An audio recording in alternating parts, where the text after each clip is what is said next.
Hello.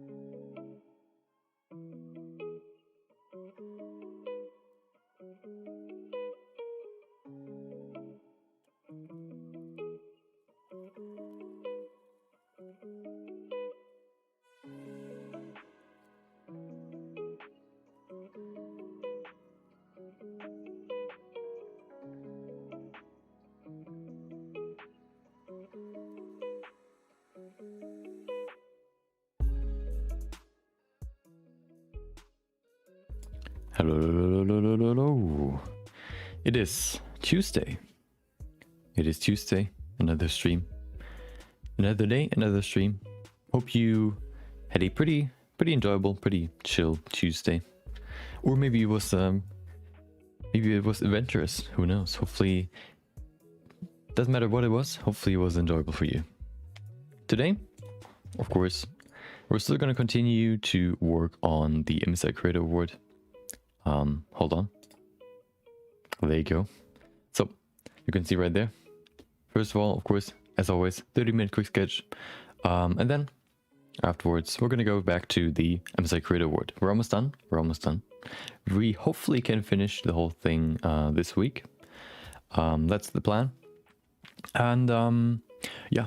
So, what we're going to do today is, we almost, I would say like 95% finished the hand or the arms itself, like the gold details. Once we finish those, we can go over to what we actually want to do today, which is do you know? Did you read the description? Probably not, but I don't blame you. We're gonna model a, how do you call it again? Oh, laurel wreath. That's a new word I just looked up yesterday. But yeah, you learn something new every day, I guess. Yeah, that's what we're gonna do today. We're gonna start at either start or we're gonna actually finish a laurel wreath for the model that we have. Yeah, so we're gonna start modeling a laurel wreath for our model, so that we can then yeah, finish the whole model, and then we can go over to lighting, like optimizing the lighting, optimizing the shaders, and then optimizing the scene, putting in a few shots, so we can then render. So I can then render, of course, the high quality renders off stream, so we can then go into the next stream. Oh, nope, you're not first. I'm first. Okay, welcome back. Welcome back. Yeah. Yeah, what we're gonna do, yeah, we're gonna then go after the rendering stuff. We're gonna go over to the post-processing in the next stream, and then also the same stream we're gonna do the submission, and we're gonna look at the other submissions just to maybe get some inspiration, maybe look at the other ideas, what they came up with. Yeah, just to see some creative stuff. That's actually what I'm actually quite excited about. Okay, so and there's one more thing that you might be excited about. I may have found the solution to dropped frames. At least right now it seems like it's the solution that's gonna be working the best without me having to do much. It is a beta setting in the advanced settings, which is called, first of all, you can set your what is it, network connection bind to IP to your actual like IP, and then you can say dynamically change bitrate to manage congestion. Instead of dropping frames to reduce congestion, dynamically change bitrate on the fly. Note that this can increase the delay to viewers if there is significant sudden congestion. When the bitrate drops, it can take up to a few minutes to restore. Currently only supported for whatever. And then there's also another button that tells me like enable network optimizations. So as we just talked about yesterday, no, in OBS, it's yeah, that's exactly what we wanted to achieve. So if we can remove all the drop frames, and I think what it does basically, it tries to mitigate all the drop frames and just reduces the bit quality or the video quality in exchange for that, just to so there are no drop frames, and it can also increase the latency. Wasn't that the solution that we were trying to achieve? Just because it is better to watch like a stream where it's like maybe a little bit more latency, but At least there are no drop frames. I think drop frames are like the most annoying part of watching a stream. If it's like fuzzy for a little second, I think that's not too bad. But I think like the sudden jump or even pause is like the worst. There you go. So far, we're at 0. Oh, we're going to red. It's still at 0. Yeah, maybe. I mean, if it's gonna solve the problem, then... I mean, yeah, I don't know. Okay.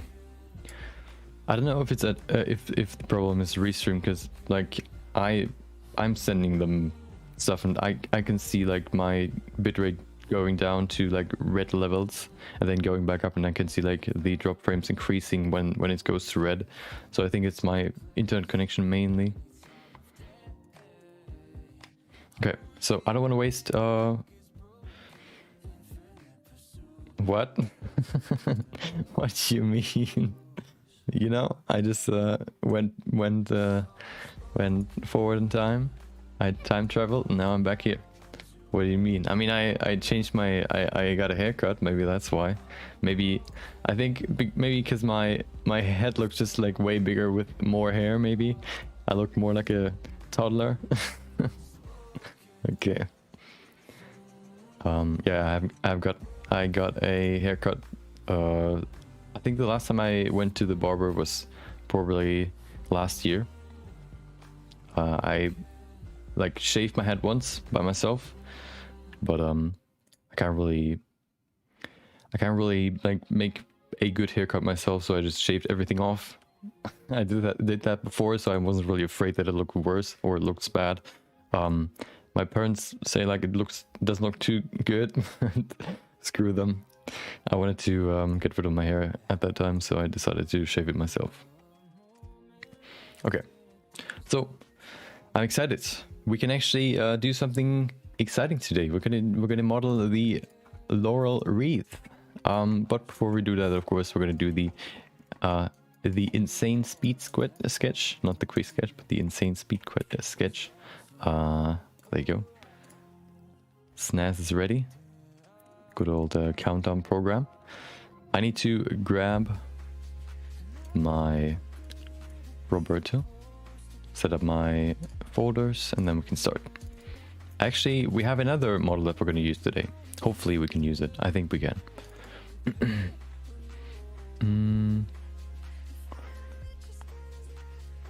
Wait, where am I? Oh, there I am. Okay. Quick sketches. Okay, so 106. Today we have quick sketch day 107. We're almost at 110.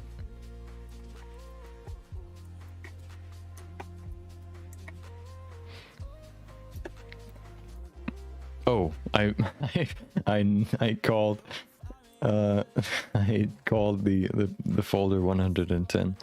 107. There you go. Okay.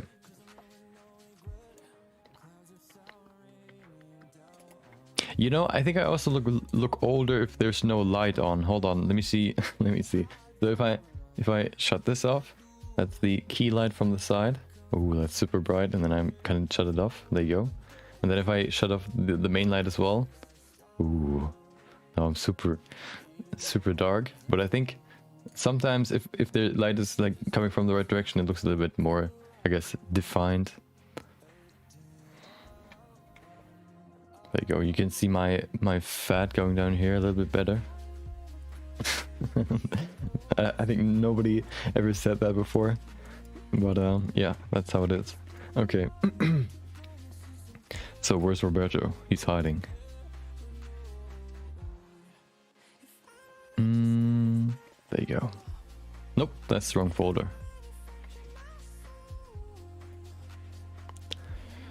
Resources. There you go. Okay, actually, I'm gonna grab the other piece first because that's what I need more. It is a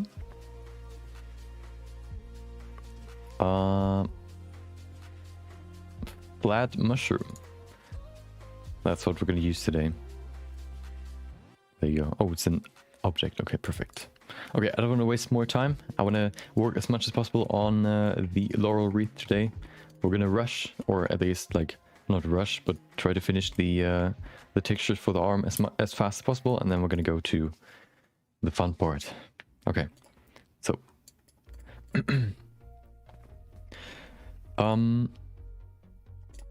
yep, still at 0 frames dropped. Looking good so far. Do you see like quality drops sometimes? I still see some bitrate drops from time to time. The problem now is I don't know if like now we have some drop frames. 16. Oh no. I don't know if maybe I should switch to the. So the problem right now is I don't know which setting is the best for each stream, because I have to switch the stream, I guess, rate control every time. So sometimes constant bitrate is better, sometimes variable bitrate is better. I don't really know.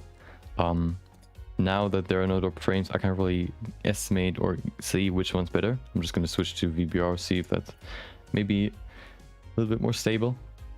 Yeah, but do you see like quality drops from time to time? Okay. Let's go. Where's my object? There it is. Okay, perfect. So, I would say I'm ready. Hopefully you're ready as well. 3, 2, 1, go. There you go. Okay, so start. There you go. Okay, let's grab the source. We need to import it, of course. It is an OBJ. Where am I? I'm in the wrong folder. Where even am I? Okay. We need to go to my Blender folder. There you go. Resources. Where's my mushroom? There it is. Source. There you go. Okay. There it is. Look at him. Okay, so we only need his you know what? We can probably separate this. So what I'm gonna grab first is this big boy, of course. So I'm gonna go ahead and select him. Of course, we have to be quite fast, so I kind of have to select this just like this. Perfect. Let's add a few more. Remove this piece down there. Duplicate it. Nope. What is it? Separate by selection. There you go. Now we have a mushroom right there. We also need these small dudes. I want to keep those as well. So we can just select them. I guess we can just select one of them. This one looks the best, I think. Gimme. There you go. Oh, that's wrong. Alt Z C. There you go. Okay, looking good. Okay. Duplicate, separate, selection. There you go. We don't need this anymore. We have our two subjects. There you go. Let's bring in some materials. First of all, though, I want to bring in, or I want to set the pivot point to the midpoint. With this one, I want to put it to the bottom. So I'm just going to select the lower pieces. There you go. Cursor to selected. Objected origin to 3D cursor. Bring back the cursor to the world origin. There you go. And we have the two subjects. We will need a ground. Let's grab the ground. There you go. Let's put in some subdivisions. There you go. Set to simple, so there's no rounding. We need probably a little bit more because this ground should be pretty detailed. That should be enough. Displacement, cloud, as always. There you go. Increase the depth, and there you go. This size is pretty big. I mean small. So oh, that's perfect. Look at that. We have this nice ditch down there where we can make some sort of walk, like some path thingy. Perfect. We're gonna go ahead and duplicate this, move it over here, so we have a backup if we need to change the modifiers. We go back to the modifiers, apply. There you go. Okay. So next up, let's change the environment. Scope mode. There you go. Go to here. We want to remove or make this lower. This is supposed to be a quite low or quite shallow environment, not these super deep pits. Otherwise, we're not going to really see that much of the environment. Maybe this one can be higher. There you go. Oh, you know what? I'm going to make it like there's like a walkway in the center, but I want to keep the size a little bit higher. There you go. Looking better. So then we can add some mushrooms in there. Okay. I'm probably going to need to... You know what? If we make this smaller... How small can we make this? Like this? Like this? Yeah, that could work. But then I have to make this lower. Let's do it. Da-da-da. There you go. So we can see all the way back there. What I want to add though, is I want to add another plane. So I'm going to grab this again, duplicate it, apply everything. And we need this. We're going to rotate it by 90 degrees. There you go. Move it over here. This is going to be a semi-wall, or like it's going to be an actual wall, but we have to kind of course, adjust the geometry to fit it right onto the other plane. We have scope mode. There you go. Pull it out. There you go.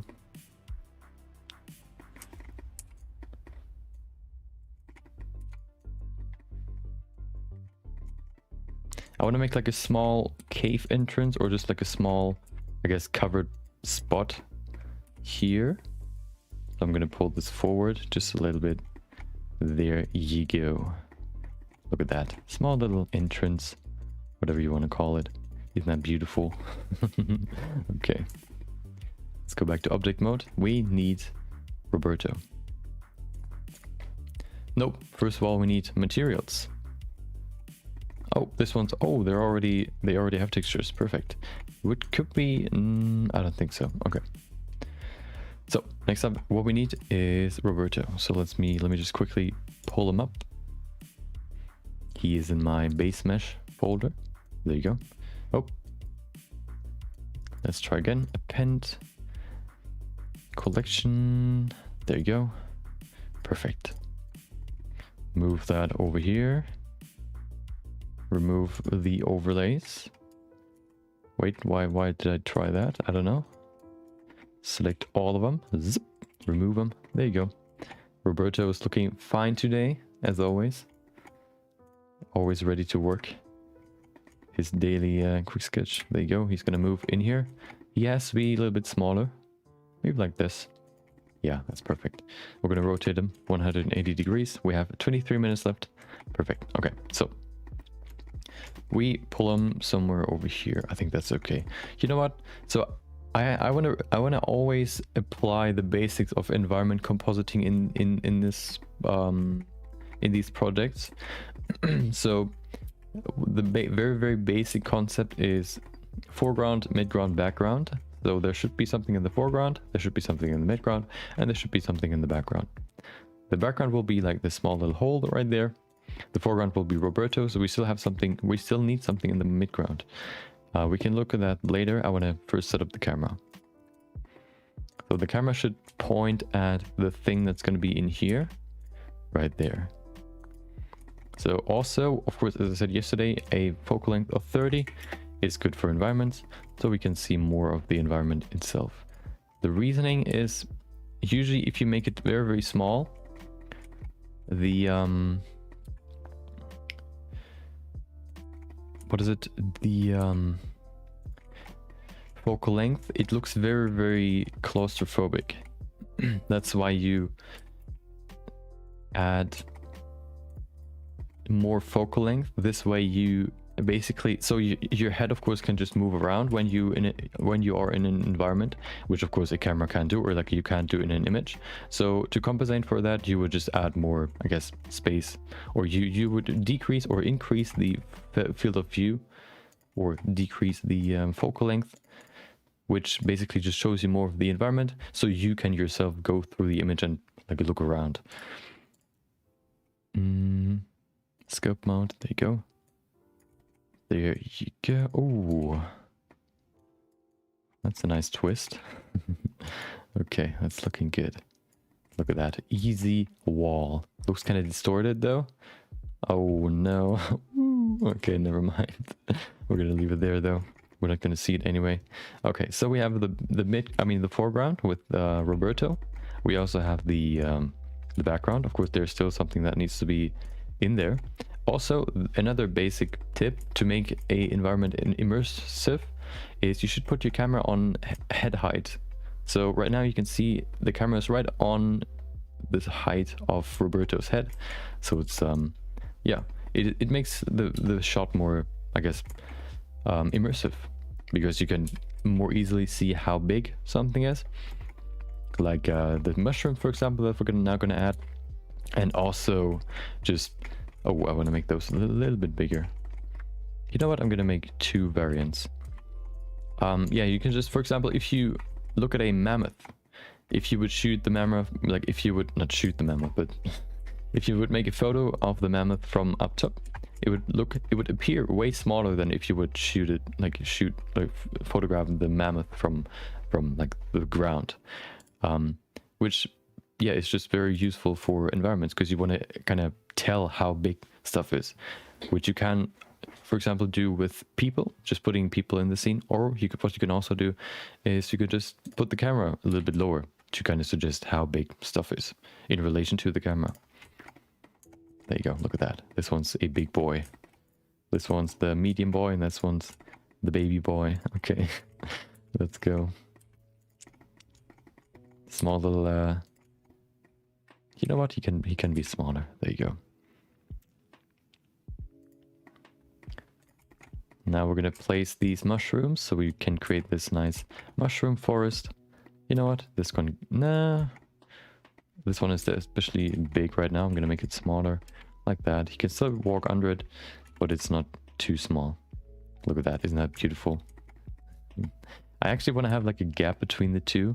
So I'm gonna move this over here. I'm gonna move this over here a little bit more. We can fill the rest of the space by just adding, first of all, I need more, of course. So I'm just gonna add a few more over here. We can kind of suggest that there's one more over here by just putting it right there. You can see the stem and also the,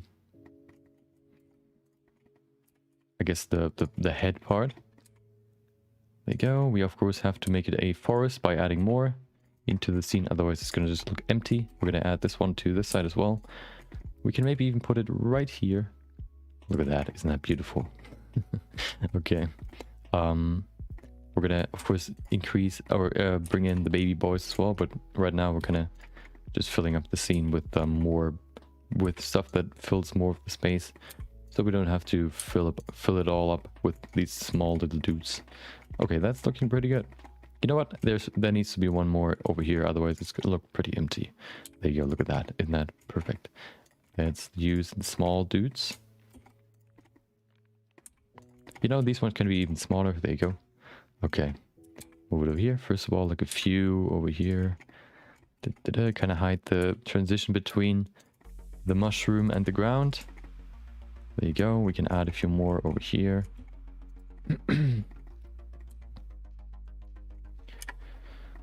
Maybe even one big boy, big small boy. There you go. Make him smaller again.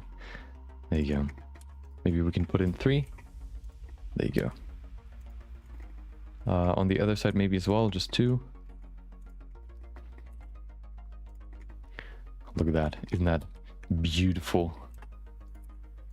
Okay, perfect. So we have basically most of the shot done. We have 17 minutes left.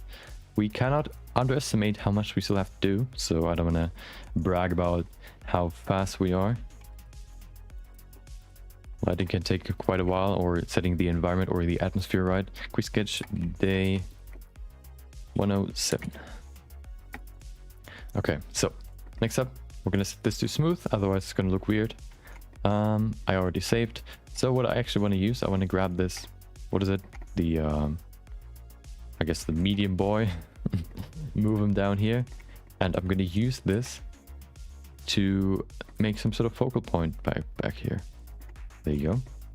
We can change his appearance a little bit by going to scope mode. Maybe changing his, I don't know, like, ooh. Yeah, like this moon. Oh, that looks cool. Okay, we're gonna leave it there. Set it to smooth. Okay, perfect. The other ones can probably be smooth as well, although if they have texture, they're not gonna be very... We're not gonna see the, I guess, the blockiness. This one though, although has to have a different texture, but we're gonna do that later. First of all, what I want to do is I want to set the basic lighting first. We're gonna go into rendered view down here. There you go. It looks pretty deep. I mean, deep, pretty dark. Let's go to the world first. World lighting, color into color. Do we need both? No, we just need one. You know what? Why not both? Okay, we're gonna open an HDRI. I want to see if I can use an HDRI again. Maybe this one. Oh, this one's quite white. Maybe this one's this one's more overgrown. Also pretty. Is there... Oh, this night? Well, that's not really a night scene. Wait, what? That's not a night scene. Why is it so bright?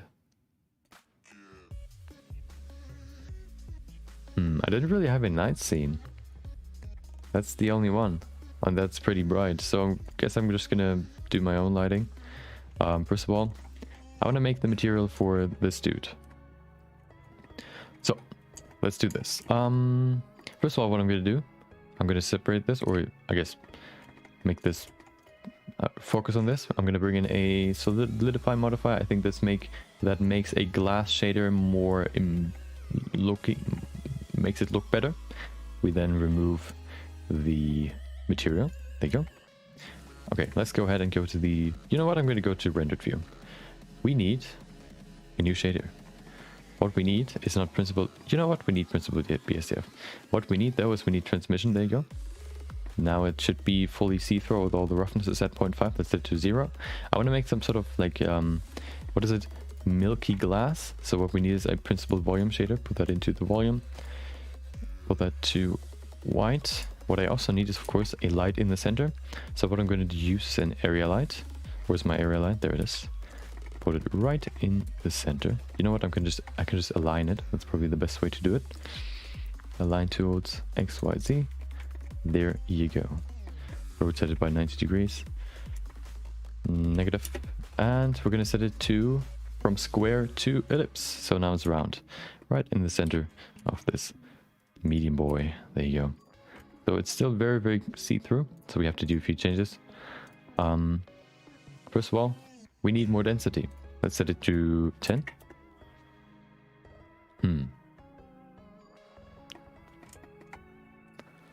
What about increasing the light? I guess whatever that's called. Maybe we don't even need principal volume. I just saw like a not tutorial, but a thumbnail that showed a milky glass shader, and I think they used volume, but I mean this works as well, so we don't need the visible volume. Okay,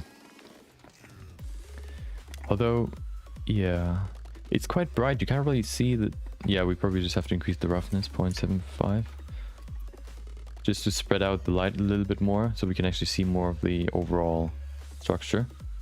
I want to increase the light even more. I mean, not the light, I want to decrease the light, maybe to 50.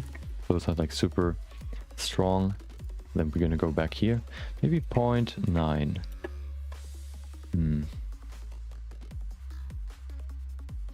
Yeah, so I think that's okay for now. We're going to go back. We have 12 minutes left. What I want to bring in now is I want to bring in a light behind the object, just to highlight the shape of the object. Oh, as you can hear now, this is a vocal song, so I brought back the vocal songs as well. I don't think I've gotten a strike on those. I just thought that I think yeah I got one in the advertisement stream, but after that there was nothing. So I think it was, I even used those in videos, these songs. So I don't think I there was a, what is it, a strike coming from those songs. Probably from other stuff. Okay, there you go. Move it down, scale it wide, fill the whole scene, scale it up. There you go. Oh, that's dark. Set it to wired view. There you go. we need a principal volume as always. We can maybe even add some spores. That would be cool. Oh, we have 11 minutes left. That is kind of surprising. Perfect. Shader principal volume. Zip. Set it to white. Put it to 0.01 maybe. Well, that's almost nothing. What about 0.05? That's a little bit more. Maybe 0.01. Okay, that's pretty good. Okay. Let's increase the light strength a little bit. Where am I? There you go. Let's set it to 100. Yeah, that's okay. Okay. So, next up, we need light from up top. So I'm gonna grab probably a point light. Move it down here, I mean up there. Increase the strength maybe to 1000. So we get some nice light coming from the top as well. Of course, the light is supposed to come from up top, but I kind of want to, I imagine the scene as if like it's so deep in the forest that there's just a few light, just a little bit of light from the sun coming through. That's kind of what I imagine. So this is probably too bright. Maybe, what about 2500? Yeah, perfect. Maybe pull it over here. We could probably also increase the density, although then we can't really see the focus point that much. Maybe decrease this to 0.75. Okay. Maybe also the light coming from the side, so the shading is on Roberto. Yeah, that looks pretty good. Okay. Now the light from back here is kind of low. I mean, it's weak. Let's maybe set it to 100. Okay, maybe even a little bit more. What about 200? Yeah, that's good. Okay. Roberto is looking kind of weird. He's still not posed, so let's give him a pose. 9 minutes left. Okay, perfect. What could he look like? Maybe like crouching down.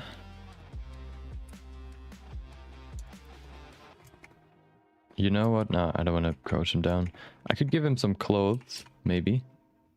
Maybe we could just rotate him a little bit and then turn his head.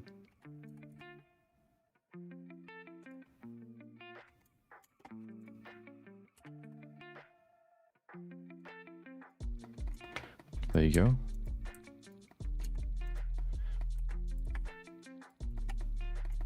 Maybe give him like a small stick in his hand to defend himself from whatever is luring in the deep, dark, huge forest. Okay.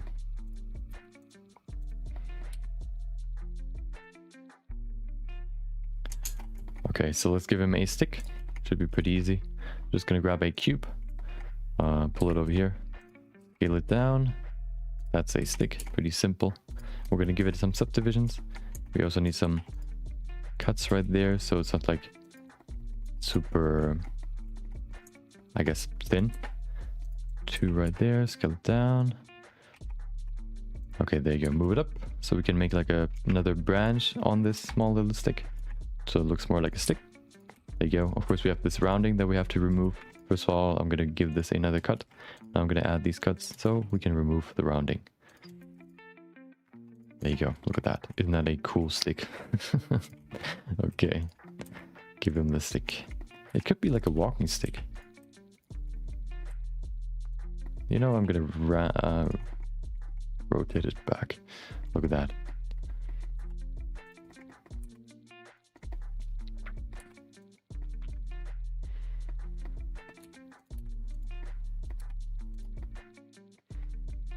Okay.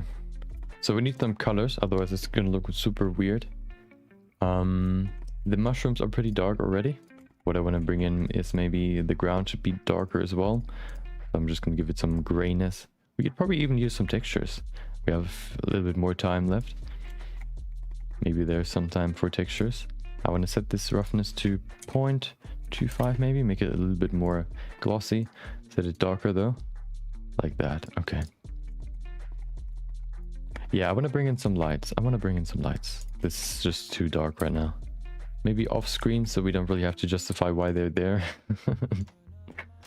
There you go. Oh, that's kind of...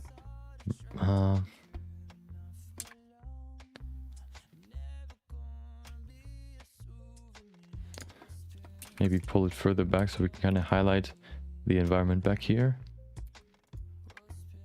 Maybe make the radius higher so the shadows aren't as strong.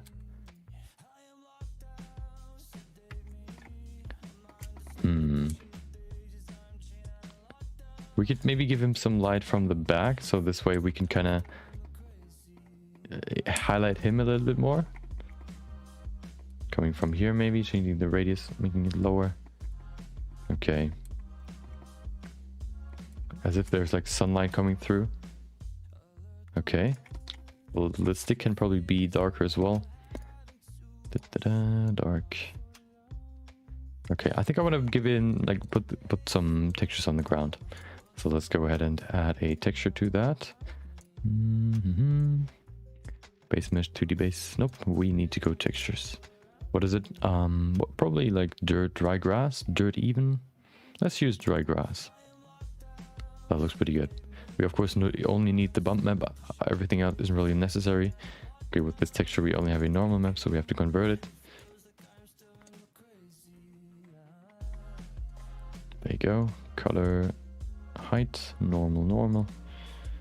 Okay, it's probably not 100% correct. We kind of have to adjust it. Oh, it looks pretty good already. But I think it's too big. It looks pretty okay, though. I think I like it. Okay. You know what? I want to make this middle part a little bit smoother. So I'm gonna sculpt some more, make it smoother in the center. Maybe put in like a small path with some stones. There you go. That's what I'm gonna do. Object mode. We're gonna go and select some vertices. There you go. These ones. Oh, Alt Z.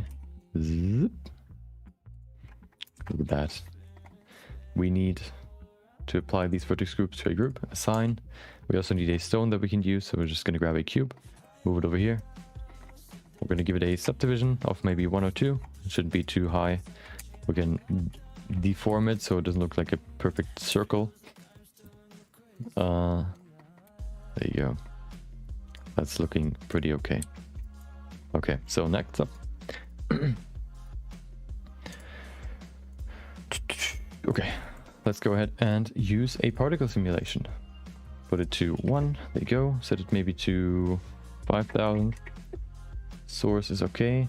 Viewport this, no, render, object. Which object? The stone. Oh, everything's filled with stones now. Let's give this stone another material. Maybe we can make it kind of gray, so it's not like sticking out of the surface. Or the, yeah, not sticking out of the ground. We also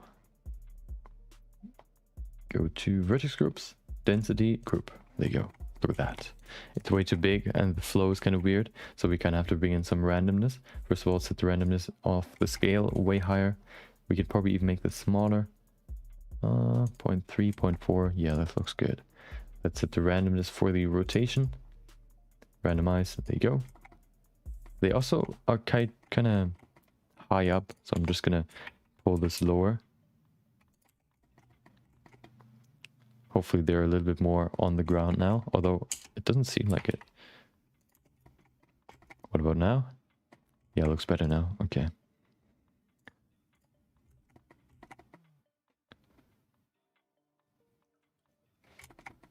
So this one, what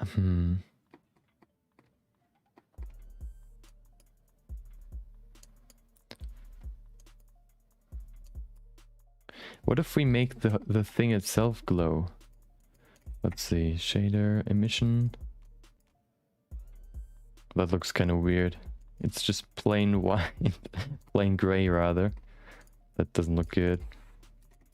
Even if we increase the strength, although it would at least give it like a highlight. What about using mix shader right there? No. Well, it can't be green because it's a black and white image.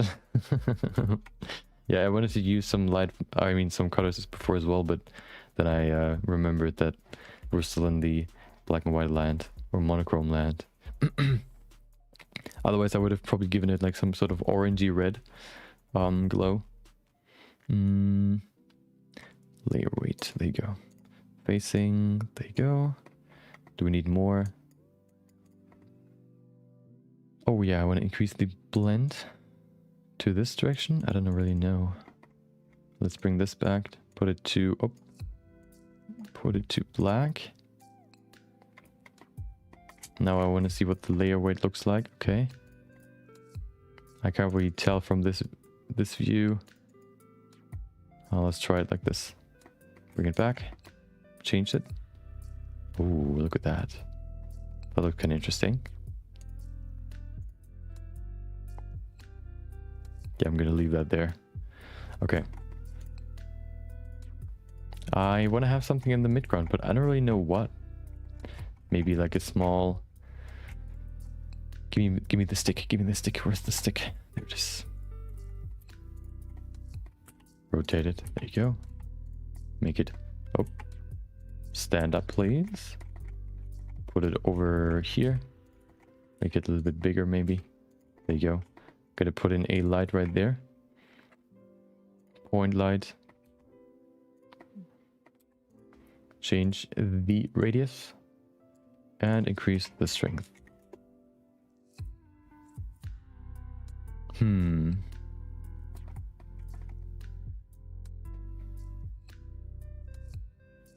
gonna leave that there. Yeah, I'm gonna leave it there. I could have also given him... Oh, wait, I stole his stick. Hold on. There you go.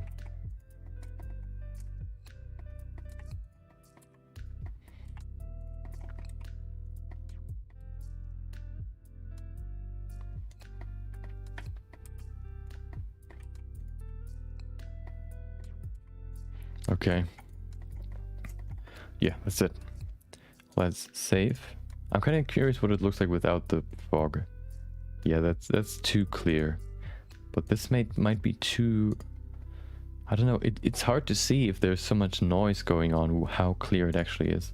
Let's go ahead and make a quick render so we can actually see what it looks like.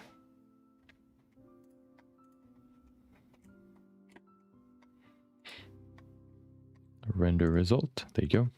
Render. Okay, let's see. Okay, 0.2% drop frames.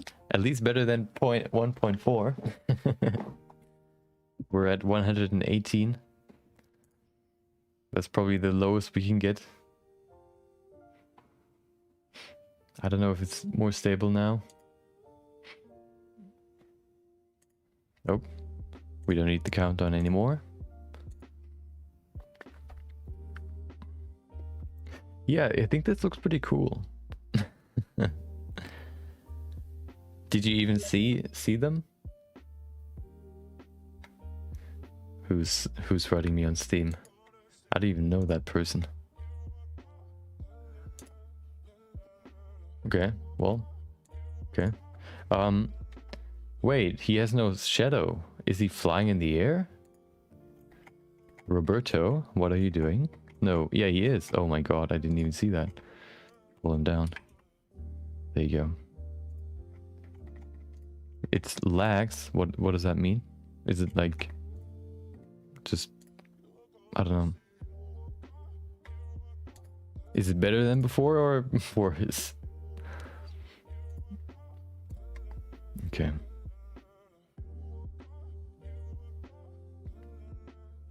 Yeah, perfect. So let's set it to 100%. Oh, although before we do that, I'm gonna go into, what is it? Compositing. Okay. Weird. What do you mean with laggy? Is it like, I don't even know. Like, do I slow down at times?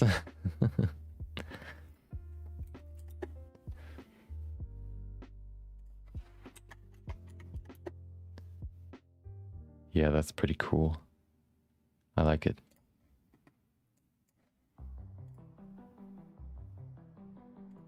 Okay, let's do the final render. Gonna set it to 100%, increase the sampling rate. There you go. You know what? I'm gonna set it to 258. Okay. Yeah, so I guess without the extension, I don't even know. I can't even imagine how that would look like if it like slows down or whatever. Okay. Because there has to be like, it needs to build up a latency or like a delay. I don't even know how it does that like live. Okay, render. There you go.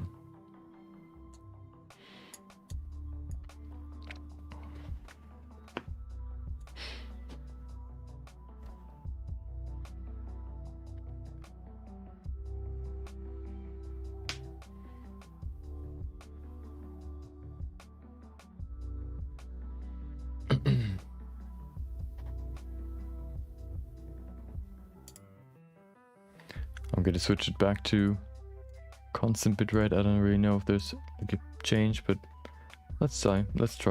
Okay. Yeah, I'm gonna remove the colors in Photoshop so it's black and white. We probably have to increase some contrast, but yeah, I think it looks pretty cool.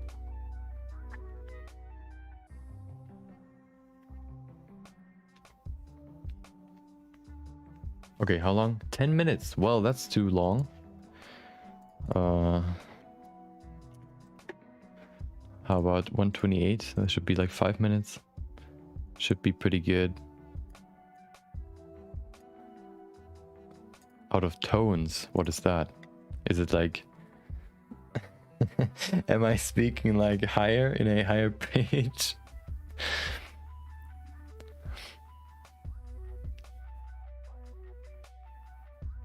Or even lower? It should be lower, right? Because it's slower.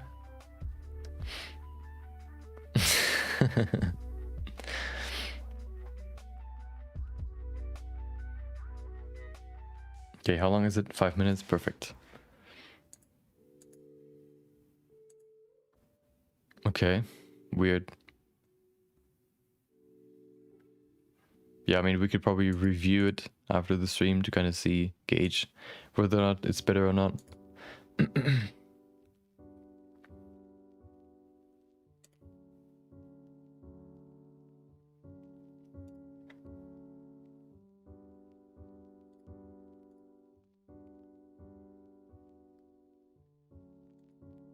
I also set my, what is it? Priority to high. Maybe that, I don't know, helps as well.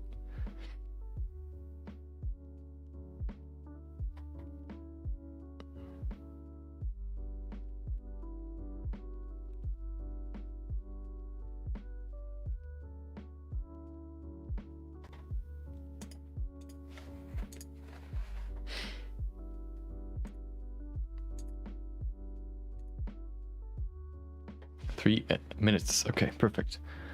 Yeah, I think the light source, like the focus in the back, looks kind of, I guess, unrealistic or like unreal. I mean, but I think that's at least it's looking better than just a plain white. So yeah, no. So the problem with our router is that somebody, like a friend of my dad, set it up years ago. He gave my dad the password, and of course the password is now in the nether realm, nowhere to be seen, so we can't really access it anymore. And if you try to guess, it's basically like a timer that goes up and up and up and up and up. So if you guess it wrong you have to wait for 5 minutes. Then 5 seconds. If you guess it wrong twice, you have to wait for 10 seconds, and so on, so on, so on. So yeah, that's the that's the problem. And it's also very old.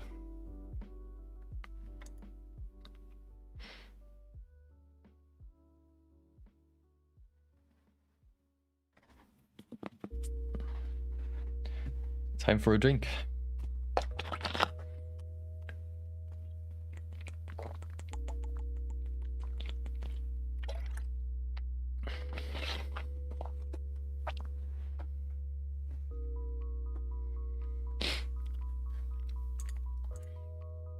I thought about getting a new one, but I don't know if I have to like do some setup stuff, and I don't want to have like no internet for like a week or whatever, just to, because somebody has to come here to fix it.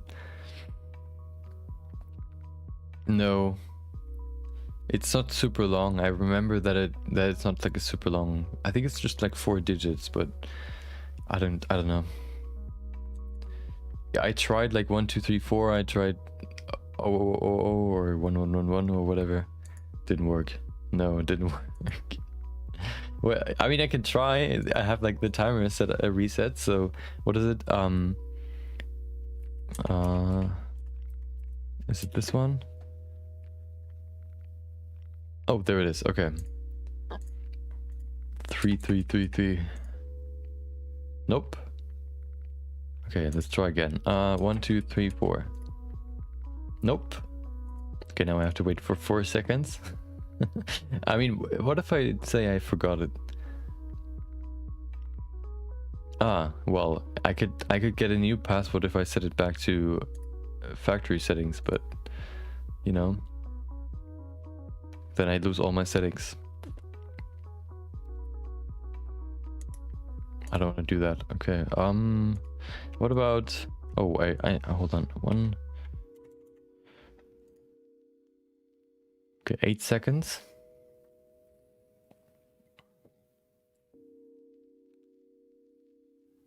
Let's try.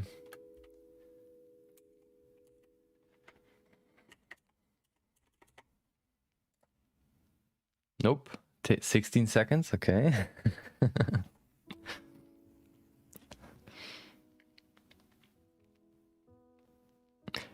You know, so I watched a video about environmental concepting.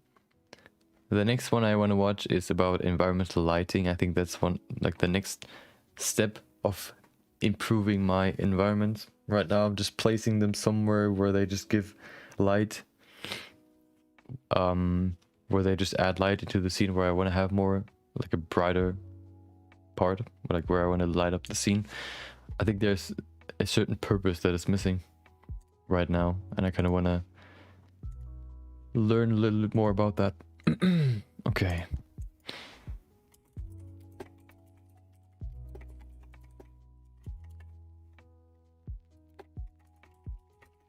There you go. Let's go to Photoshop.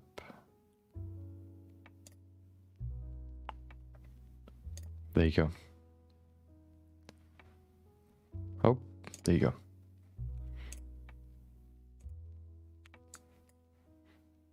Okay, so I'm gonna try one more. What about, I don't even know.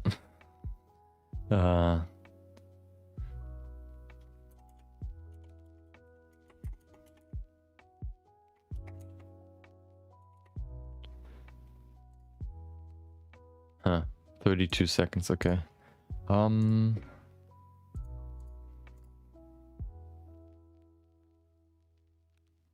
Okay, let's go. So let's see. So first of all, we need some we need to remove the colors. There you go. Look at that. We also want to have some more contrast. Some more brighter spots, some more darker spots. Ooh, okay. We also probably need some, maybe this, no, not this one. Lighting setting.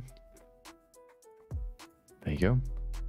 Make a few spots brighter. Yeah, I like that. It shouldn't be too dark, otherwise it looks weird. I think that's pretty good.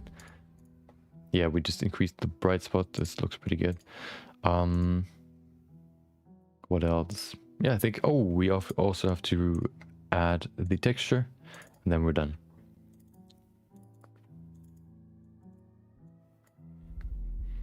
There you go. Set it to add. Okay, quite intense right now. Let's remove or decrease the strength, maybe to 50%.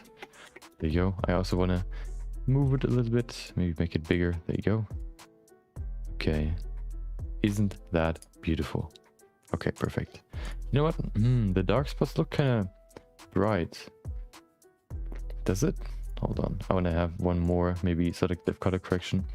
Want to reduce maybe the gray spots.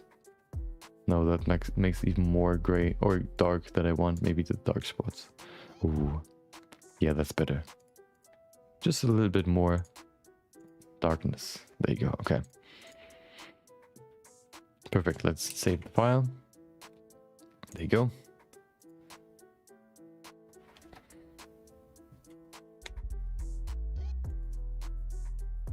%. Come on. There you go.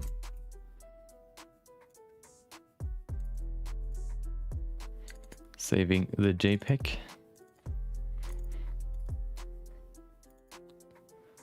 Save it right there. Okay, perfect.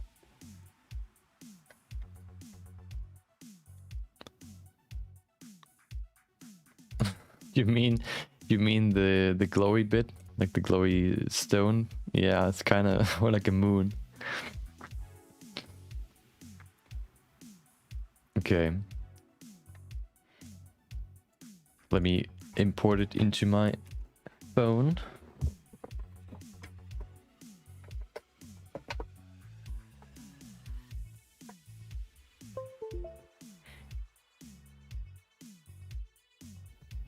Okay. Copy, paste.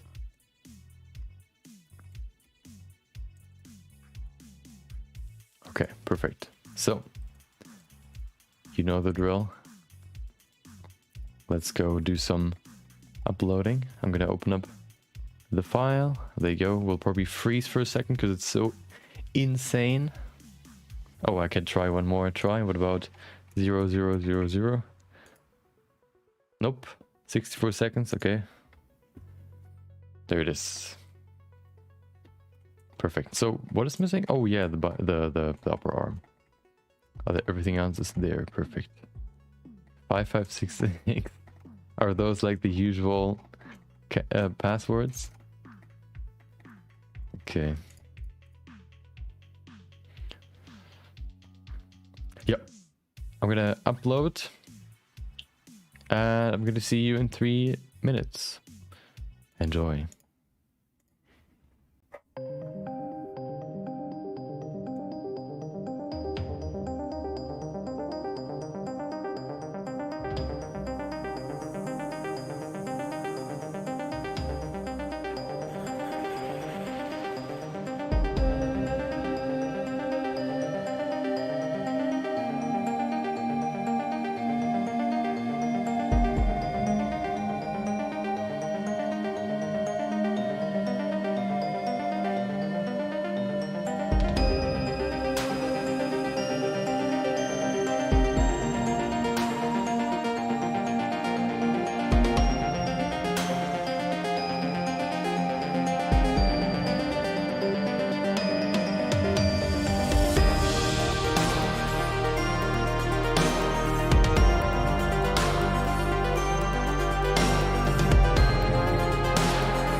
There you go. Thanks. I don't know why I always forget it. Okay. So let's do some work. Let's finish these two dudes and then we can go over to the fun of today's stream. Nope, it's not 5566. I tried it.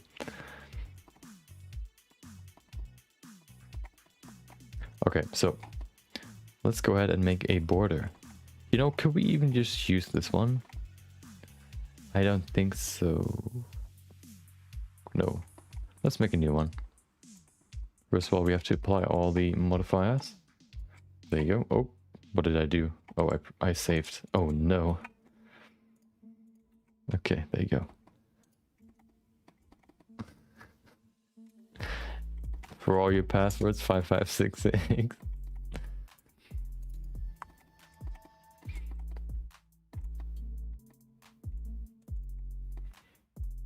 Okay. Mark same, there you go. Oh, okay. Why 5566? Is it so appealing to you?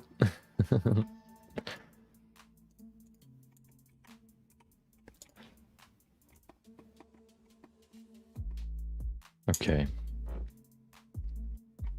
So let's make some a border. I don't really know how wide it has to be, but we can try and see if it's good enough. We need, of course, first of all, what do we need? We need the triceps. Where's my triceps cover part? That's the biceps, I guess this one. Oh, there it is. Okay. So where do we need to go? There it is. Is that the one? No, that's the bump. Where's the, there it is. What is that? That's nothing. There you go. Okay, so. Let's see, what do we have here? We first of all have. So I think the only thing we really have to change is the, what is it? Cover mask. So let's first of all make a new one. We're going to call it the same, but within R on this one. Okay, interesting. That's an interesting backstory. So you didn't like a band, so you called your, so you used that password for everything, their name. Okay, that's interesting. Okay.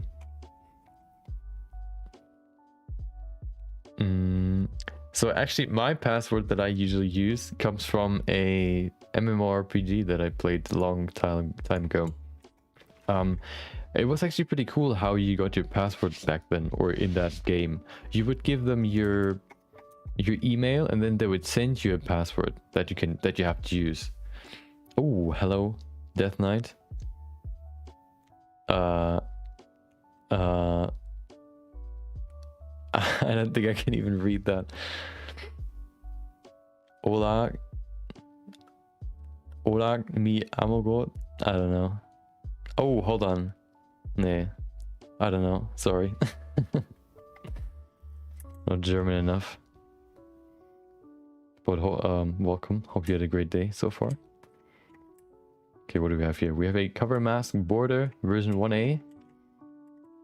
Let's call it border R. Ah, okay.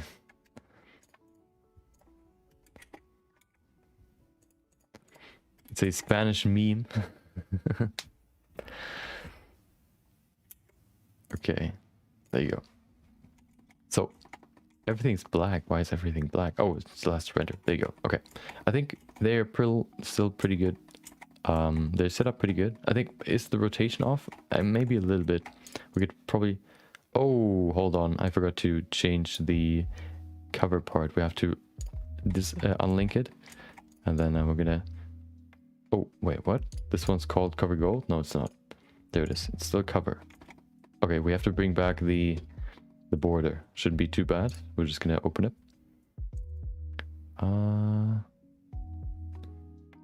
Thanks. Thanks for the praise. I appreciate it. yeah, that's so we're almost done with our submission for the MSI Creator Award.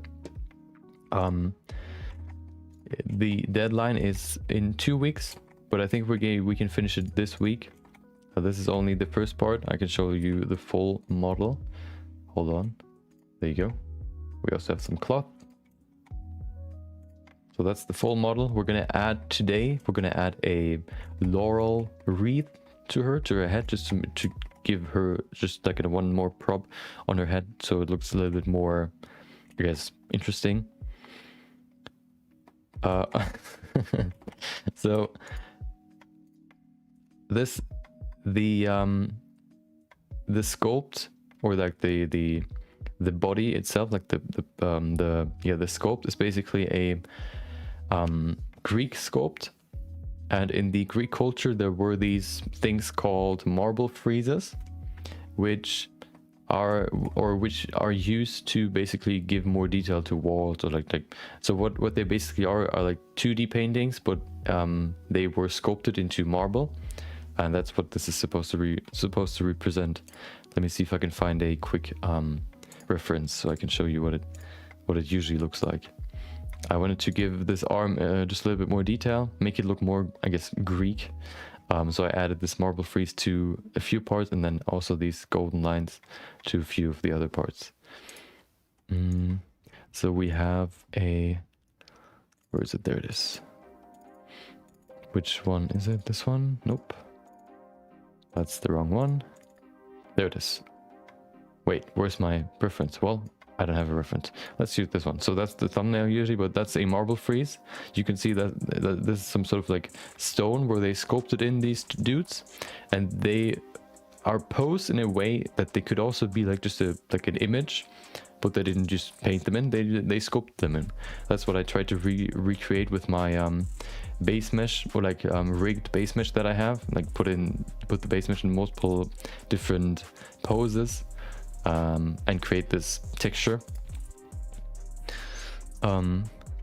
Yeah, so they're like, I mean, you could probably call them monkeys. It's just like a dude, like a human, or like the male base mesh. Yeah, just add a little more detail. And oh, there's also the main blender monkey in here as well. You can see her right there. There you go. She's being praised by all the other dudes. Yeah, so we're gonna finish the arms today, and we're gonna start, hopefully maybe even finish the laurel wreath. Okay, I think it's lagging. Hold on. Nope, it's not. Okay, so we have to do 2 more pieces, and then we're done with the arm, so that we can then go over to the next step. What do we have here? We have the material preview. Okay, so did we unlink them already? Oh, I need to remove the retopo, the sculpt, otherwise it's very, very laggy. This one's better now. Okay, we've unlinked the 2, perfect. So we need to add a mask to this one now. I thought about maybe going into Photoshop and just, I don't know, like reusing the old. Oh, we could even do that. We can use the exact same technique that we've used yesterday for this piece, because the border is basically just like the whole shape, but then pushing in the silhouette. Yeah, the cubes are just to censor. I don't really know if that's like TOS or something, so I just want to make sure. Yeah, of course they're not there in real life, so yeah, I just wanted to make sure. Okay, so let's go to, what is it? Is it F3? No, it's F10. There you go. We have painting, we need to view. There you go. We also need to switch to the texture. What is it? Tricep cover mask border R. Tricep cover mask border. Nope, not this one. Where's the other one? Oh, it's not saved yet? No. There it is. Border R. There it is. Okay, so it's of course completely black, so we have to go into texture painting. I'm going to make this completely white so we know which shape is needed. Before I do that though, I want to increase the resolution that we have for this piece. So I'm just going to quickly figure out which side is which on here. QV editor. Okay, it seems like this side is on the right side, so we can pose or like position them a little bit better. Let's grab this one, make it smaller. Oh, remove this one, proportion editing. We don't need to paint in anything on this side, like the inner, like in here, we're not gonna use a texture, we're just gonna use it on this side. So I'm just gonna make this as big as possible so it can utilize the biggest space on this texture. There you go. Perfect. So let's go back to texture painting. I'm just gonna grab my bucket, dump it all over there. Perfect. Now we can see both shapes. We can probably paint this black, but we can also do that in Photoshop. Perfect. So the texture is actually almost, already done. So we can go back to saving it. Oh, wrong folder. Where am I? There you go. It is a texture. There you go. Save it. Let's go to Photoshop. There you go. Where's my texture? Nope, that's the wrong folder. Let's close it. There you go. Okay, so we need the texture, so we can just create the border. The border should actually be, I think that's like the best way to create these borders, because it's like mathematically, I guess, created, which is the best way to do it, because then it's precise and very smooth. If we paint it in ourselves, it's very, very, I guess, rough. And we have to kind of fine tune it ourselves, which takes a long time. But if we just do it in Photoshop, it's very, very simple. So where's my, what is it called? Oh, there it is. Tricep cover mask border R. I'm gonna remove the small blip down there first. There you go. Next up, what I need, I want to remove these small little blips down there as well. I mean, up there. They kind of annoy me. I don't really know if they changed the selection, so I'm just gonna want to make sure. This one as well. Look at that, isn't that beautiful? Beautiful shape. Okay, so let's make the border. Select the whole thing, go to selection, change selection, and make it smaller. Let's say 60. Oh, we have some problems here. These small pixels are just not selected. Let's just select them ourselves. I think that's all of them. There's one more. I think that's all of them. Perfect. So let's do the selection. I think we can even go further. So let's go to 100. Oh, that might even be too little. Let's go a little bit more. Let's go to 120. 120. Perfect. Okay. Let's use the black brush. Remove this part. This is basically just a mask for the texture that is supposed to be in the center. So everything that's black will be the marble freeze texture, these monkeys, and the white part. Oh, what did I do? Oh, I think I saved it. Okay. And the rest will be just white. Okay, perfect. So let's go back to Blender. Let's import or reload the texture. There it is. Look at that. Isn't that beautiful? Let's go to material preview so we can see. And look at that. A perfect border. So let's see if this one's wider than the one on the other side. Hopefully not. There you go. Oh, this one's, yeah, I think it's actually smaller. So we can even increase it even more. I mean, let's do that. Let's go back to Photoshop.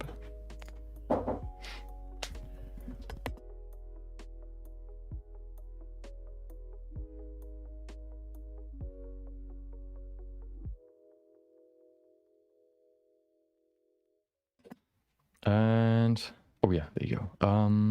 Where's Photoshop? There you go. Okay, so first of all, oh yeah, we can just, I guess, let's bring back, oh no, you know what? I'm just gonna go ahead and go into the selection, make it smaller, maybe by, let's say 40. Yeah, that should be enough. Okay, let's invert the selection so we can draw outside of this outline. And then we're going to use a white brush to paint it in. There you go. Perfect. Let's save it one more time. Let's go back to Blender. And then we should be done with the first part, the first cover piece. Look at that. Yeah, I think that's wide enough. Let's see. Yeah, definitely. Perfect. Okay. We have to do one more step. We have to bring these pieces. Of course, they're quite weird right now. So we're going to select them first. And then we will give them a different shader. So they're not just like this weird distorted texture or like this huge texture. We're just going to give it a gold texture as we did with the other ones as well. There you go. Perfect. Okay. There's one more that we have to do, which is this one. So this one will be a little bit harder, although we could probably start with a... First of all, what I want to do is I want to copy... What is this one? The bicep shader, right? It's called cover biceps. Okay, let's bring it to the other side as well. Does this one already have a material? It does. It's actually the right one, but there's no texture. Is there like a wrong one connected? No.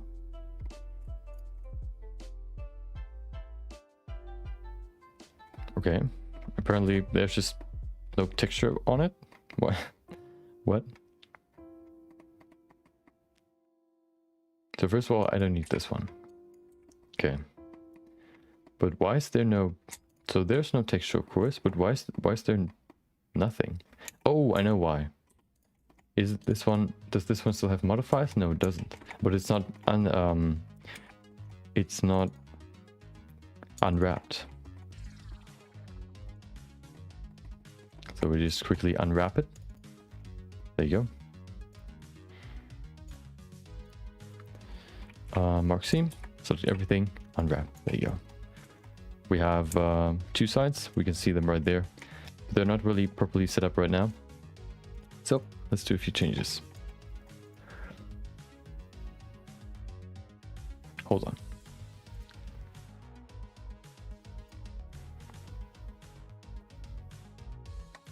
Okay. Yeah, as I said before, I got a new haircut today.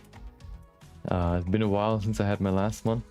I think it was in December, the last time I went to my barber. Of course, she closed for a while because everybody had to shut down their... At least like everybody that has contact with other people had to shut down their stores and whatnot. So I couldn't really get a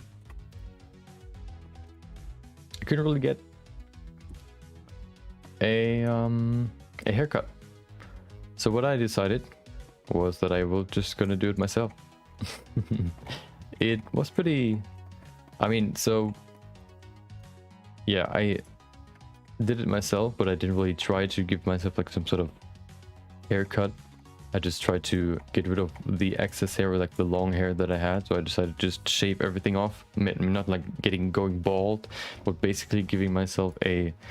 Is it like a crew cut? No, it's not a crew cut. What is the other name? Where you just make everything even.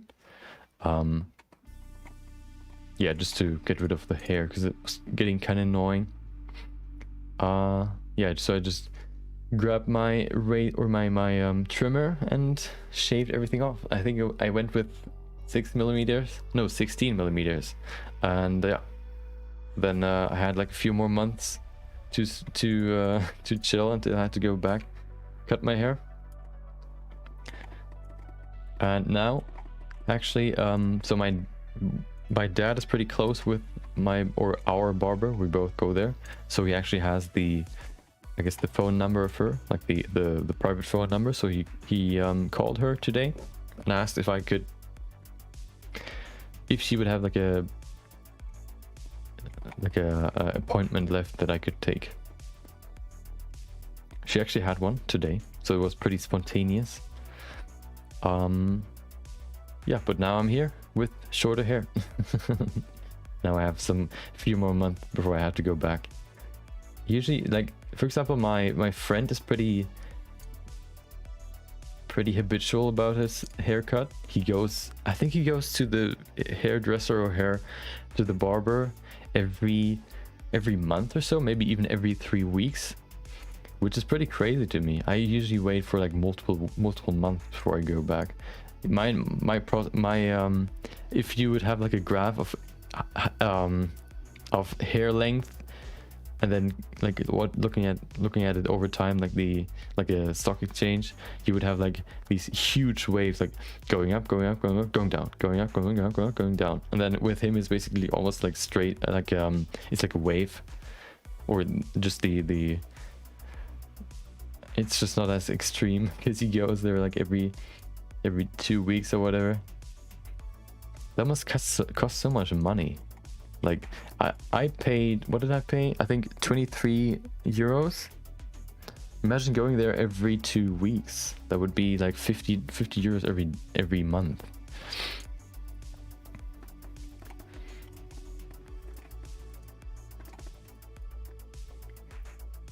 And it's also just annoying to always having to get a new appointment and then going there.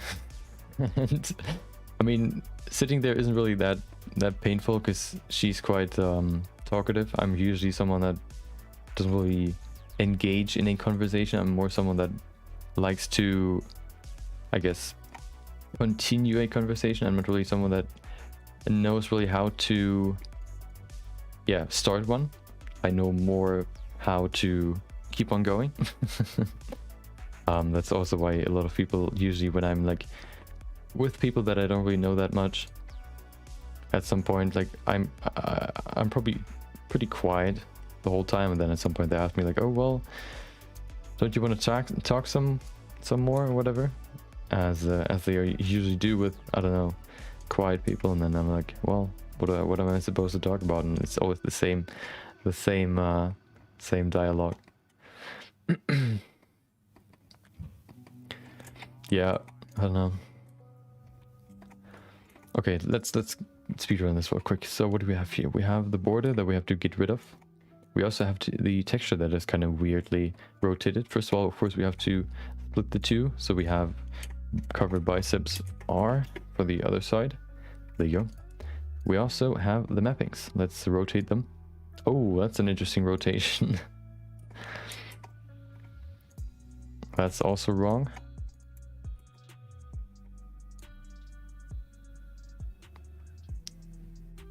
What's wrong with the texture?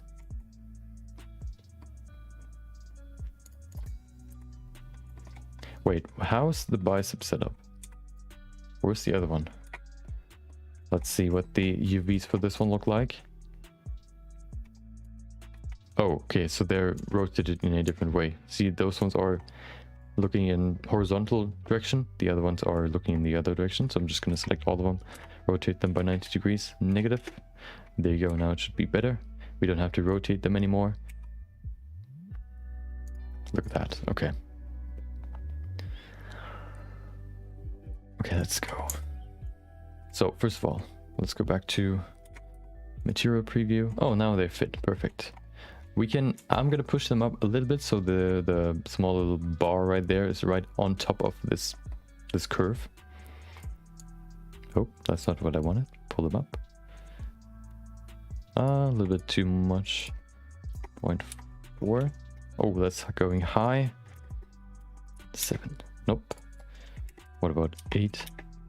There you go. Okay, perfect. So the plan for this one is to bring in a border and also remove this part down here. So what I'm going to do first is I'm just going to do the same procedure that we've done for the other side, or for the tricep piece, and then I'm just going to paint in the rest. So let's make a new texture for the border. Let's call it the same with an R at the end. Oh, make a new one. Call it bicep cover mask border R. There you go. 2K texture. Wait, there you go. Okay. We need to go to texture painting. Let's select the image. So yeah, okay. What is it called? Bicep Bicep cover mask border R. Feels like I'm in a library with these huge names for all these books or whatever. Okay. I want to arrange the UVs a little bit better. They are kind of stealing their room. First of all, I need to know which one's which. I can probably see that actually. Yeah, this one's the inner piece, because this one has one more row on the outside, which is right this edge down there. You can see it's part of this side, not the other one. The red line kind of cuts the two apart. So this one's the actual one that we need. So we have to maximize the texture space for that one. We probably have to play around with the values a little bit just to get a good border width, but that shouldn't take long. Okay, there you go. Perfect. So let's use the bucket, and perfect. As easy as that. Save it, and then we can go to Photoshop.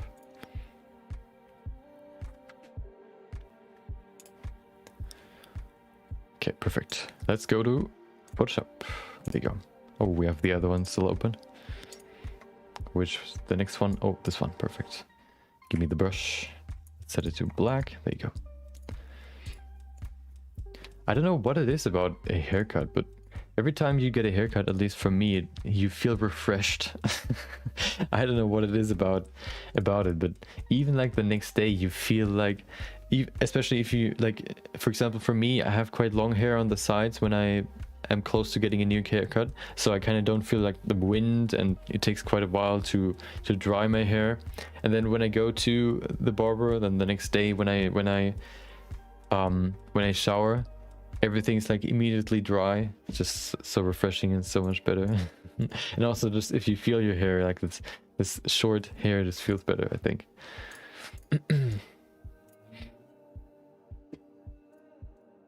Okay.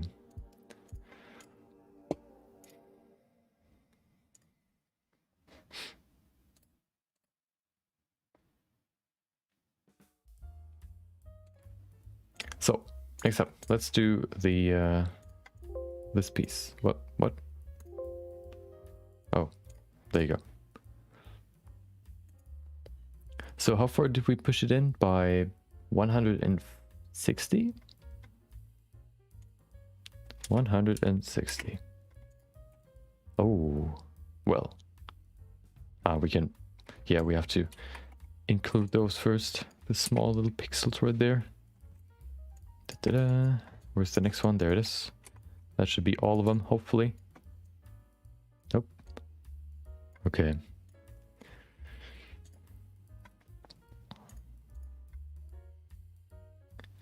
Make it smaller. Set 160. Perfect. Grab the brush. Remove the middle. There you go. Okay, perfect. Yeah, let's save it and see if that's the actual, like, a good width for the border. Let's bring it in. This one. Look at that. Isn't that beautiful? Let's go to the object mode, go to material preview, and then let's go back to the full view so we can compare the two sides. I think it's even too... Is it... I think it's thinner than the other side, so we can even go a little bit more. Hold on. Oh, there you go. So I'm gonna leave it there. I'm just gonna do it quickly in Photoshop, and then I'm gonna go back in to Blender. What do we have to do? Make it smaller by 20, maybe? Let's say 30.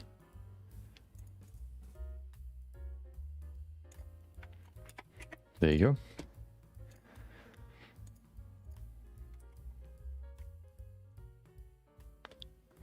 Okay, perfect. Oh, hold on. I'm almost done. There you go. So, open it up. This one. Yeah, I think that's a good width. This one should be as wide, or maybe just, I think now it's even wider. But that doesn't really matter. What really matters is right here. Do I need a graphics tablet? I don't think so. Okay, so let's go back to texture painting so we can paint in the rest. I need the brush. Is it on white? No, it's on black. Now it's on white. Perfect. Let's bring in the mask. There you go. Look at that. Wait, what? Hello? Oh, there it is. Okay. Other side as well. And then we're gonna... Ooh. We will remove this upper part because we still want to see this row. Let's go a little bit closer so we can be more precise. Yeah. Come on. Why? I don't know why it doesn't work sometimes. Maybe it's lagging.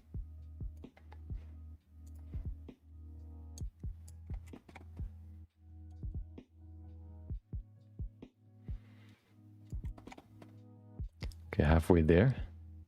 Oh, we're almost done. We're almost done.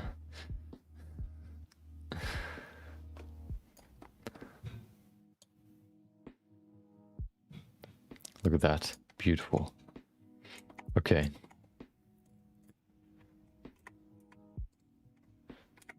Perfect. So these ones are actually smaller than this side. So which one's the actual size? I think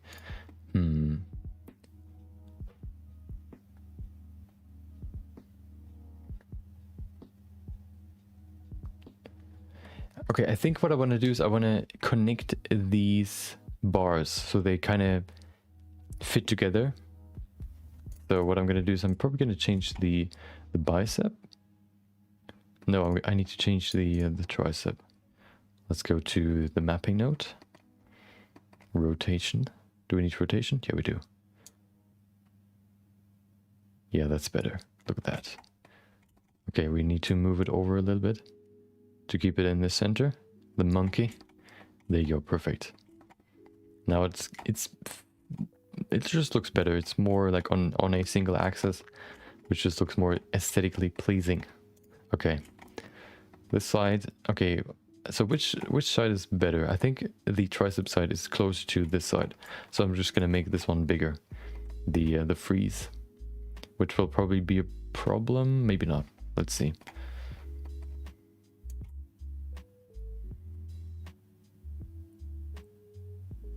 There you go. Oh, that's perfect.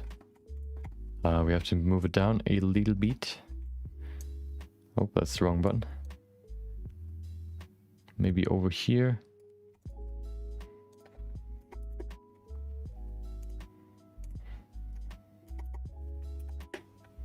One more. Maybe two more. 4, 2. Look at that. Oh, we have some feet up there. But I think that's okay. You know what? I'm gonna push this. Oh, this one is kind of off center. It's also rotated in a weird way. Let me fix that real quick. Wrong shader. There you go. Cover. Triceps. What is it? R. There you go.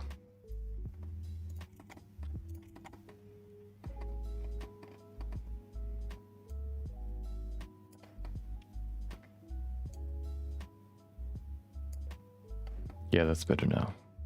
It's kind of off center. There you go. Okay, perfect. Oh, we can probably pull it higher so it's more in line with the other side. There you go. Look at that. Isn't that beautiful? Okay, so we have to do one more step, which is the back of this cover.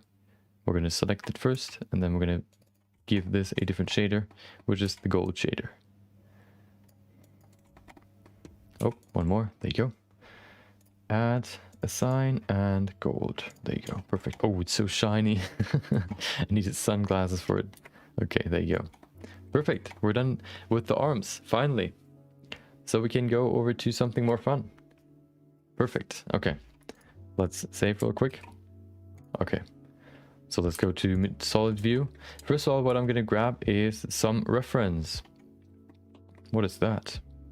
Weird. Okay. Yeah, I'm gonna grab some reference first to Yeah, I don't, so that I know a little bit better how a, what is it called, a laurel wreath looks like. That's a weird word. Okay, I have one already, which is of Julius Caesar. I think that's the best one that I've seen so far. The other ones are very, very stylized. I was looking for something more natural, so I think that one is the best. Just have to find it real quick. Then I can pull it up on stream, like in Blender.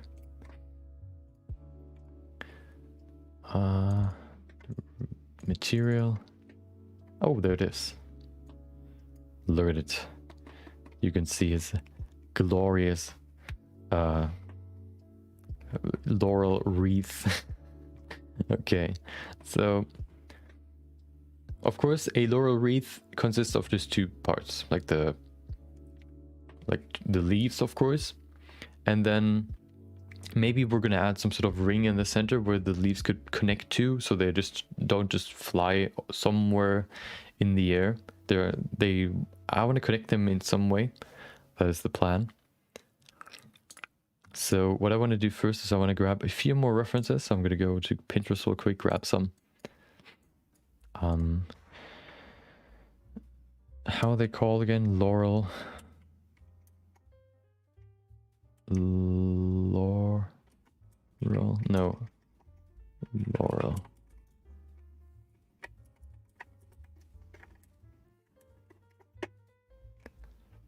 Okay. Sculpture.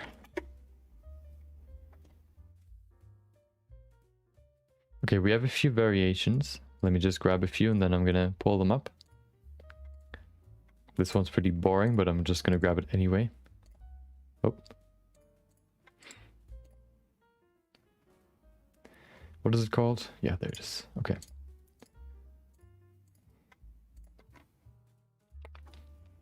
So I thought about maybe making it not purely organic, but actually, oh, show me. I actually had an idea about some sort of headpiece that consists of some sort of glasses or eyewear stuff, but a little bit different. One idea that I actually thought was pretty cool, that also went back to the Overwatch robot design, was to completely replace her head or her face, like basically like just removing it, cutting it off, and then putting in some sort of mechanical I guess ring around the head, and then replacing the geometry of the face with a hologram that basically has the exact same shape than the original sculpt. But I decided not to do that, so now we're here. Okay, so let's see. Oh, I closed my window. Laurel wreath sculpt.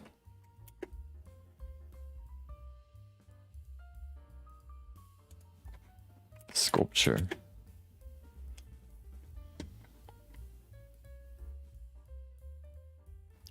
Okay, those are two more. Oh, they look so boring. They're also just decoration, not really a sculpt. There seems to be only like one or two real... Oh, this one could work. Like real sculpts with these laurel wreaths. I thought they were more popular, or of course they kind of signal like they have the same, I guess, symbolism or a similar symbolism to a crown, but I didn't know that they were like super rare.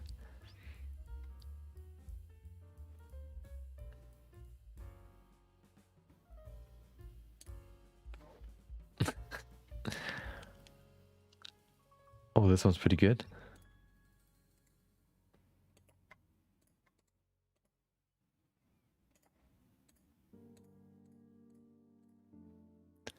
So what do we have here? We have a few more, but they are... Oh, this one's cool.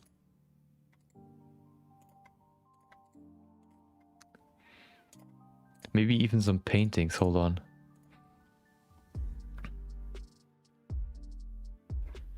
Let's call it Greek god painting.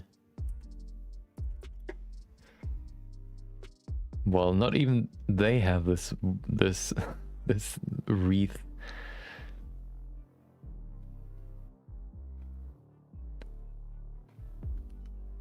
Oh, this one. Oh. Oh, hold on. Is that NSFW? Oh no. No, it's not perfect.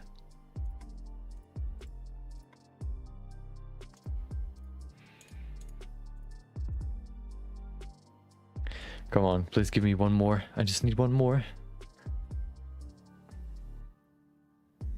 Oh, perfect. That's actually cool.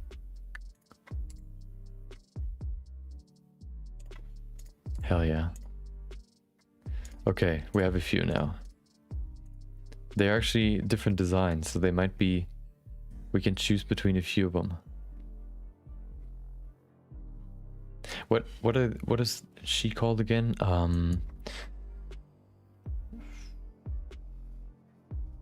What is the goddess of love called again in Greek? Venus.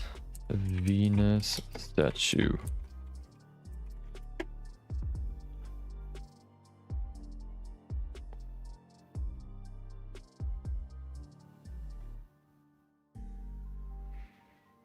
She actually doesn't have a wreath, but I mean, who cares?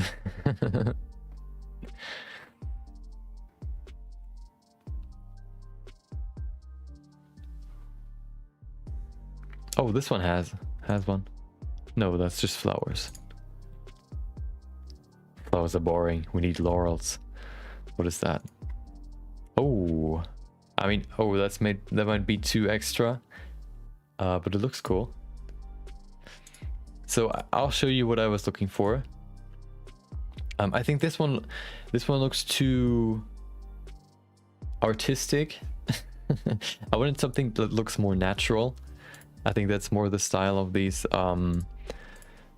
Greek sculptures. They try to sculpt people and cloth and nature as natural as possible within their natural shapes, I guess. So I'm going to show you which one I picked. So we have this one. This one's... So what I like about this one, not really the leaves. The leaves look pretty boring, just like plain straight.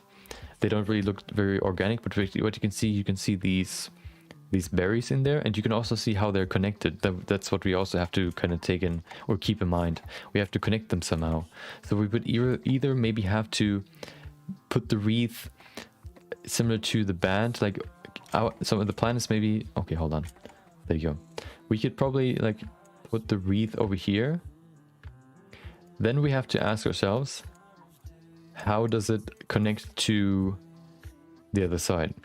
What we could do is we could either connect it all the way into the hair, so that it's basically going through like this. Or what we could do is we could put it even lower. Hold on. Let's make a new one. Let's make it red. Oh, okay. There you go. So, or we could do it like this. There you go. Oh, we have to go deeper, of course, so that it then goes underneath the thing, which I think looks more natural than it going through the hair. So I think this one is better. Let's compare the two, looking from afar.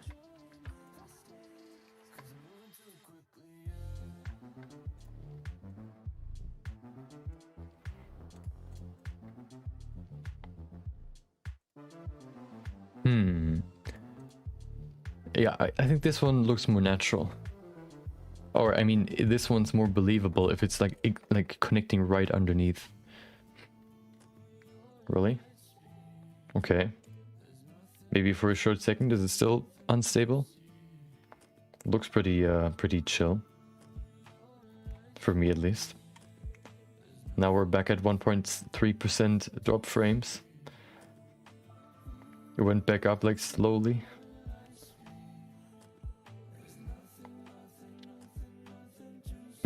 Looking pretty stable for me right now. Maybe it was just quartz. Okay.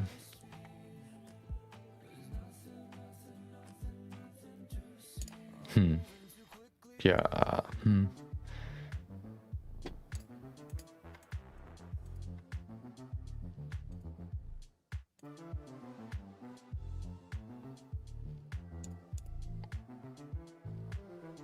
I've switched it back to constant, I think.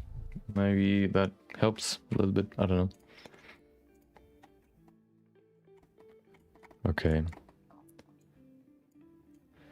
Yeah, I think this one is more natural where it goes underneath, which would probably not be really how you would wear it. But...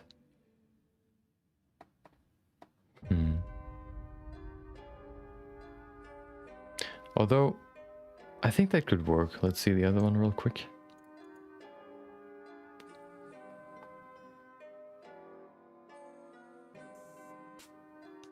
Let's look at the reference to see how deep it goes.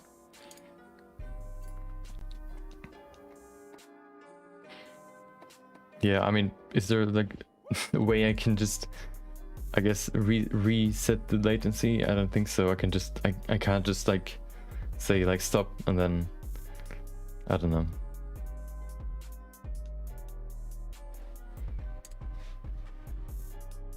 This one looks pretty good. I'm gonna show you which one I have. Hold on. So this one's pretty boring. I just like the connection between the two and also the berries. We also have this one.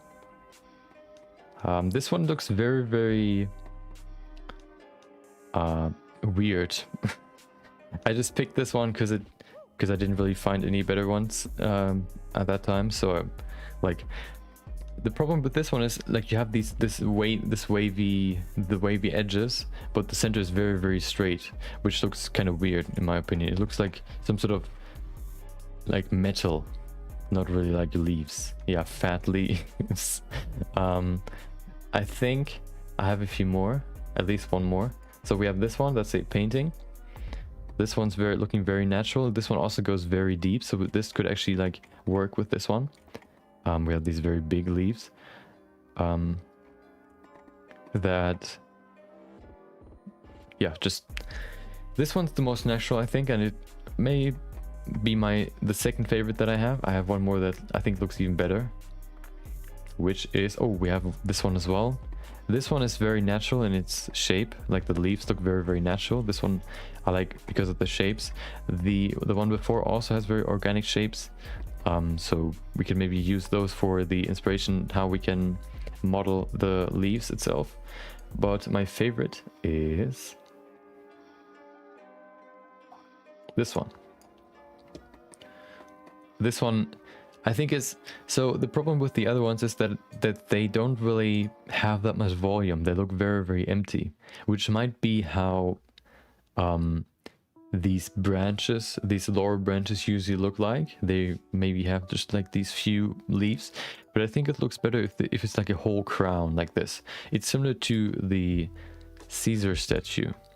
You can see right here, he has like maybe even like multiple branches on his head. Not only one, but actually like multiple stacked on top. So you have like a whole, I guess, crown of leaves. I think that looks better than like these few with like this space between. I think that's what I like more. So this one's, nope, where is it? This, nope, come on. Where's my reference? There it is. This one is, I think, my favorite. Maybe not the center where it's like pushing together and it's like pointing forward. That's not really my favorite. I like my I don't like this look, but I like the rest. Like the leaves are really good in terms of size. It's very dense, and it goes down underneath the mane or underneath the scalp. That's what I like. So we're gonna use this as the main reference, I think. So let's see. I actually want to grab some laurel leaf references as well, just so I can see how they're shaped in real life.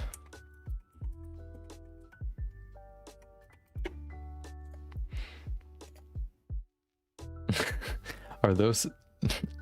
I don't know if those are laurel leaves. It looks pretty good as well, but I think this one's this one looks too manufactured, and it's also like super complicated, so I don't really know if we could model that in a short amount of time. Okay, this one's perfect. I might actually have a texture for that, but I could probably not. Maybe I could use it. Okay.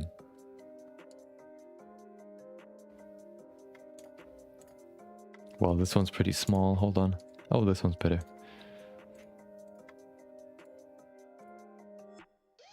Okay, the berries are actually pretty small. Okay, so we also have reference for the leaves now. Where my leaf reference? There it is. So that's what they look like. Pretty bland. I think I actually have a leaf texture that looks just like that. Let me see if I do. If so, then we can actually use that one. We just have to, I guess, shape it. Okay, let's see. First of all, we need is game art, Blender cloud. So we have round leaves. Are those the right ones? Let's see. Nope, they're too round. Okay.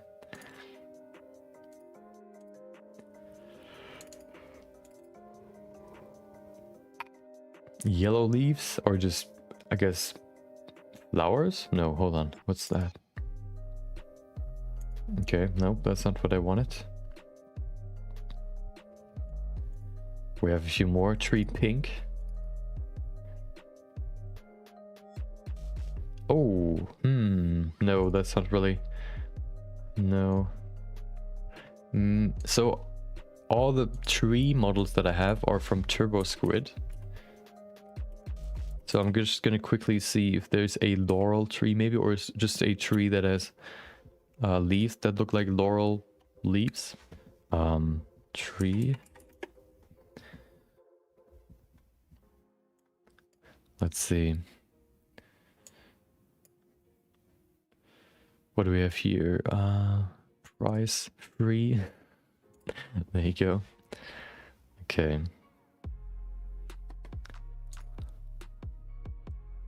No. This one?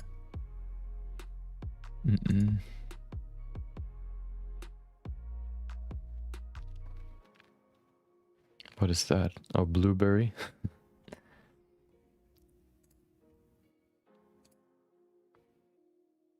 Oak. Maybe an oak. Nope, the oak looks weird. Way different. Oh, we have a full collection of trees. Let's see. We have a palm tree. Oh, we can't really see the leaves though. No, they don't really look like the ones I need. I mean, I guess the best way would just be to like model them ourselves. So what I'm gonna look for is an image with just like flat from the top photographed leaf, laurel leaf, maybe texture. Okay.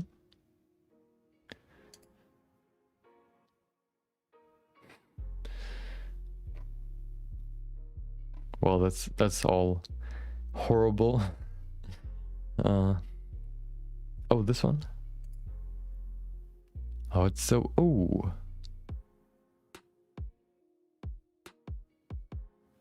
This might work.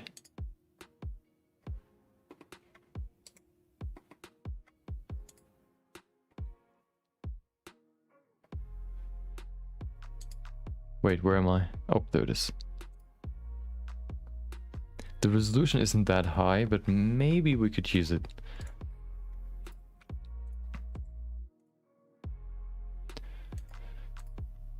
I have one more, but this one's even lower in resolution. So, oh. This one's very dark and even lower in resolution. Okay. Yeah, let's use this one. So, let's import it. We're gonna make a new collection. Call it laurels.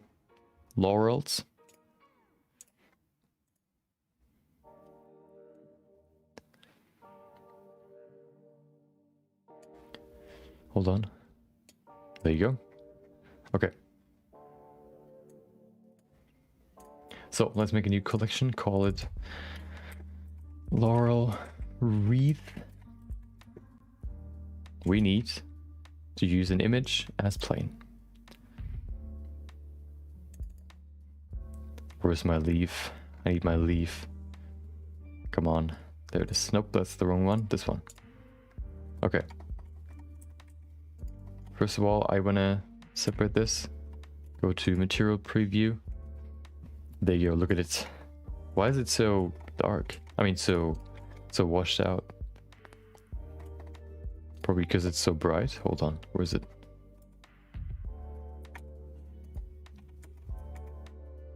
Wait, why? Oh, there it is. Okay.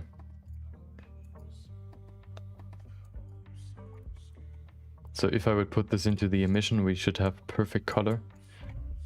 There you go. Oh, okay. Yeah, this image isn't really like the best quality, but maybe we could use it.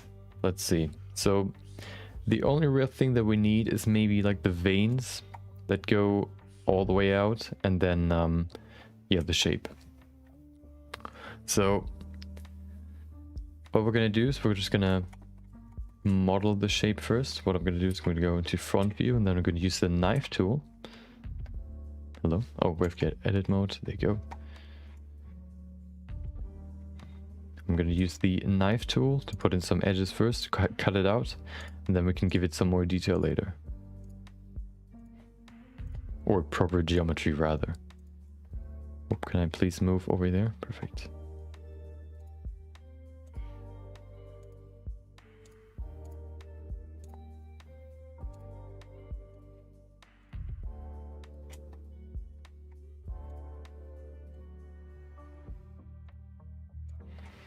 There you go. Look at that. Isn't that beautiful? A beautiful leaf.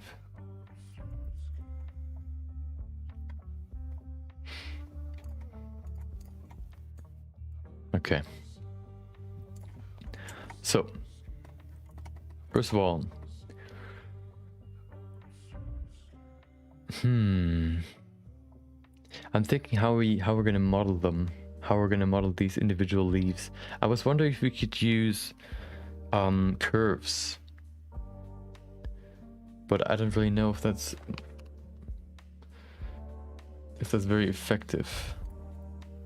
We could also just make multiple, I guess, variations. The problem is then that we have to make sure that they don't intersect, which might be a problem. So the first idea that I have would be probably, first of all, we're gonna, I guess, make this geometry correct. We're gonna create good geometry so we can actually use this leaf.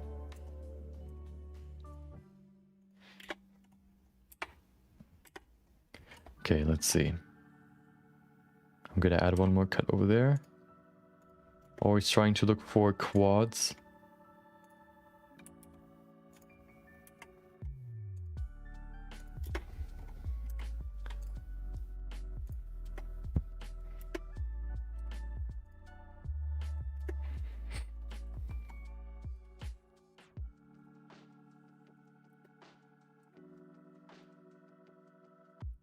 There you go. The density is getting quite low over here. I'm going to move this over here and add one more. I need quite a few vertices. Otherwise, it'll just be too rigid in its movement when I probably use like maybe a wave or maybe displacement modifier.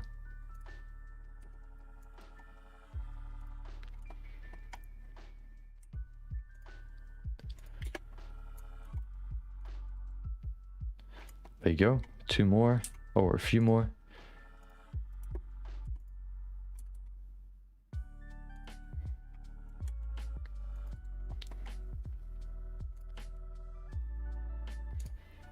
I'm gonna remove this one, should I?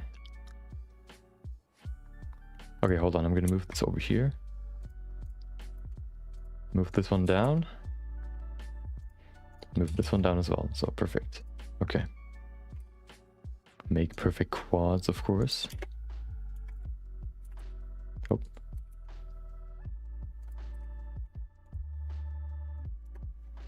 So for the center, I actually want to have like a cut right in the center. So what I'm going to do is I'm going to put in a cut first. And you know what? Should I put in more than just one cut? That might be helpful.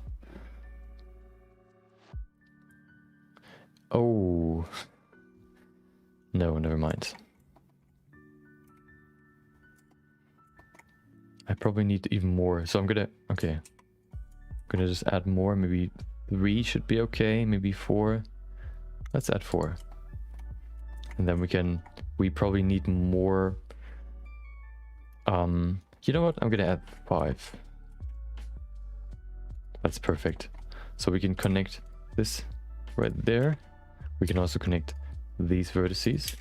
And this gives that a perfect quad-based geometry. Maybe it's a little bit janky, especially right here. Oh, hold this. Wait, this one has 5 sides, right? 1, 2, 3, 4. No, okay.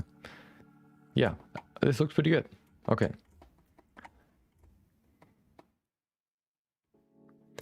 Perfect. So we have a perfect leaf. First of all, what I need is a subdivision to make it rounder and just, I guess, yeah, just more natural. This one looks kind of off now. We might not even need the general texture on here, but I'm gonna leave it there for now. What I kind of miss right now is a certain sharpness at the top. So I'm gonna move this higher and maybe give this a crease to make this end sharper. Yeah, that's better. Okay. We have a subdivision of 2. Perfect. Now we're going to add a displacement as well. Oh, that's an interesting displacement. Use clouds. Hello. That looks interesting. Wait, do I have backface culling enabled? No. Why can I see through the image?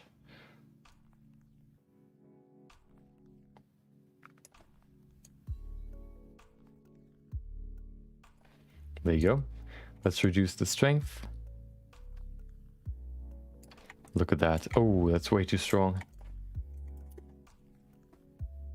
A little bit less, maybe 0.05.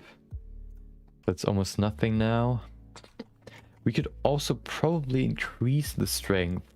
So what I'm actually going to do is I'm going to go ahead and I'm going to select a few vertices, which will go from here all the way up here, all the way to the top, and then all the way down again. We're going to make a new vertex group, assign them there. And this will give us a cool result if we combine 2 displacement textures. So we have a basic displacement that just kind of displaces the leaves, of course. And then what we're also going to use is another displacement with the exact same cloud texture. And then we're going to bring in the vertex group. Look at that. Of course, this looks super janky right now, so we have to bring it back to maybe 0.1. And there you go. We have a more frizzy, a more, I guess, wavy outside part, and the middle is quite straight. The only problem might be that there's some sort of like edge right there. What we could do though to kind of, oh, we could also just set it to smooth. That works as well. Okay, well, now we can see what it looks like in smooth. I mean, in solid view. I think that looks pretty similar to how a laurel leaf looks like. Perfect. So we have a laurel leaf now. I actually want to make this straight now, the bottom part here, which probably isn't really like a big difference to keeping it, I guess, like angled, but I just prefer it.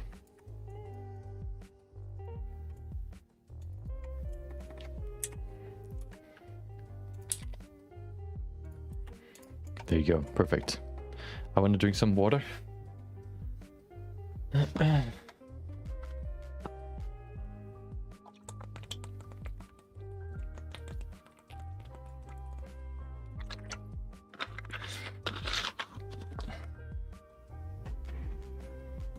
Okay, perfect. So we have the base. It is time to create the wreath. You know, the good thing is, we could actually, to make those leaves unique, like 100% unique, we could use an empty that we can just place, I guess, somewhere. Hold on, where are the modules? Where are they? Are there no modules? They're just gone, I guess. Where are they? Hello? Okay. Apparently they're not in this scene. Oh, I know why. Yeah. There you go. We're gonna move an empty right next to all the other pieces. I'm actually gonna put this into the model, what is it? Modules collection, and then we can use that to create the actual wreath.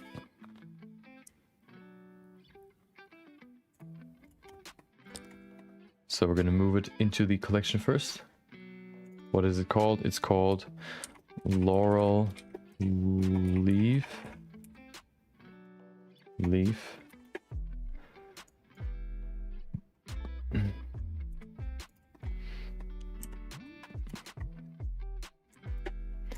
There you go.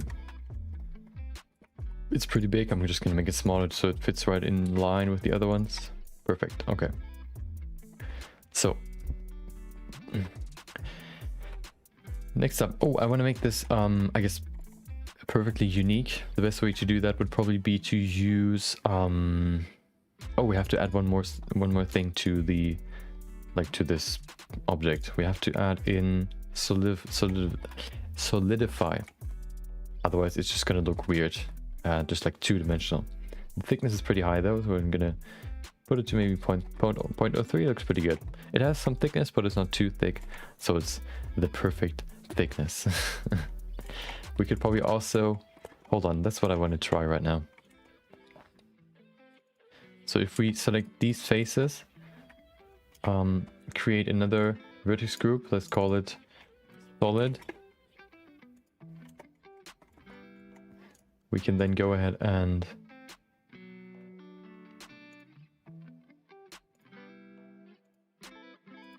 hold on. I get where?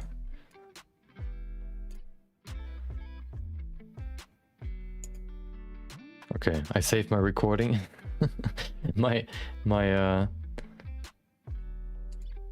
my volume's getting full. Let me see if I can delete something real quick, just to be sure. This one maybe.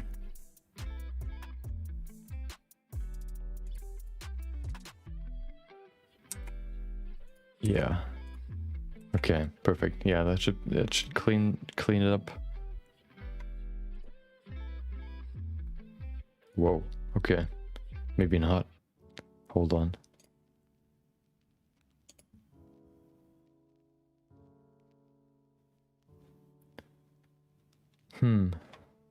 Oh, this one probably. Wait, what even is that? I don't know. Who cares? Okay, there you go. That should clean up some. Wait, what? Am I in the wrong folder? Maybe, I don't know.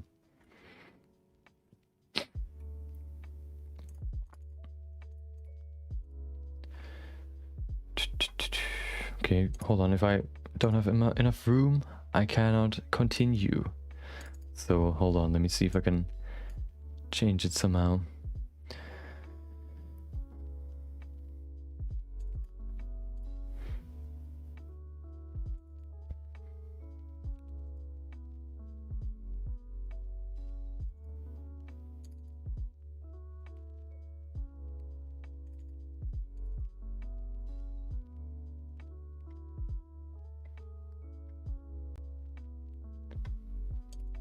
Okay, there's nothing really to delete. I could probably delete, I don't even know what takes that up that much space. Hold on.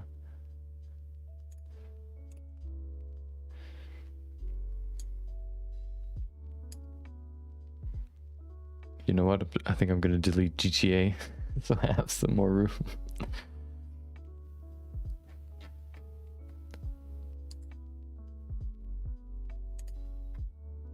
see ya.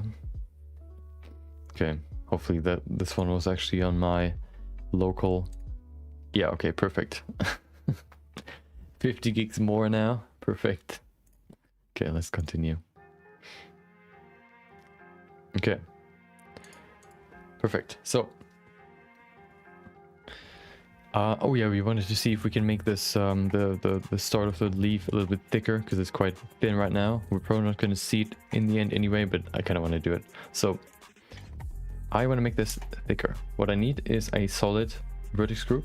We can then go to solidify and increase or bring in the solid vertex group. This will only increase the width of that group. Oh, although this one's looking weird because it's not round. What we could do though is we could change nothing, keep the displacement, solidify, keep it there, maybe a little bit lower, maybe over there. We're gonna need another solidify modifier. Hopefully that works. It looks kind of weird, so apparently it doesn't. I don't know what it is doing. Okay, well, apparently we cannot use 2.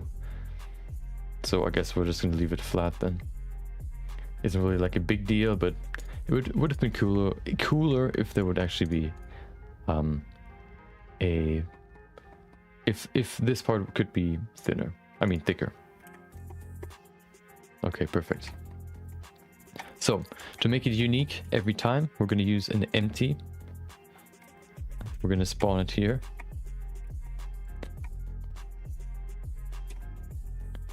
There you go. We're gonna set this from displacement coordinates from local to object. We're gonna select the empty. Oh, this one's weird.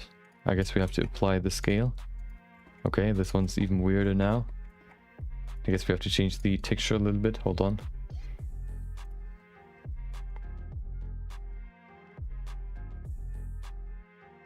Okay, we're gonna do the same with the other displacement texture. Object. There you go. Okay, we kind of have to change the settings a little bit. This is, I think, too weak, maybe. So what we can do is we can just go into the texture settings, decrease the scale so it gets more wavy, not too wavy, of course. I think that looks pretty good. Yeah, I like it. Okay. So now if we move this leaf, you can see it always changes shape. This way, if we move it to a different place and we duplicate it basically, see if we could compare the two, they look unique, which is exactly what we wanted. And there you go. Now we have a leaf that is almost always different. There you go. Okay. So now we have the leaf. The texture might be weird. We could probably paint in these weird veins for the leaf if we really need them. Let's go to our reference real quick. We go in here. What is it called again? Oh no, I don't even know what it's called. I just know what it looks like. There you go. We have this grainy black mixed in with this gold. That's probably what we could do. I'm probably just going to copy the rose gold that we already have to use that. The biggest problem that I have right now is though that this isn't really like really curved. It's just perfectly straight. So the biggest problem with this one right now is that it has so much geometry that it's hard to really shape. So what we could do is we could use a curve to do that.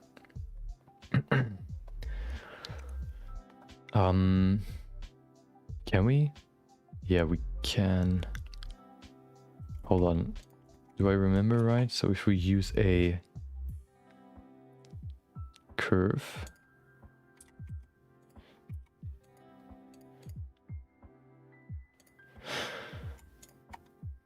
I think they need to align. We then go into the modifiers, use a curve modifier, but although that doesn't really work that well, does it? Hold on.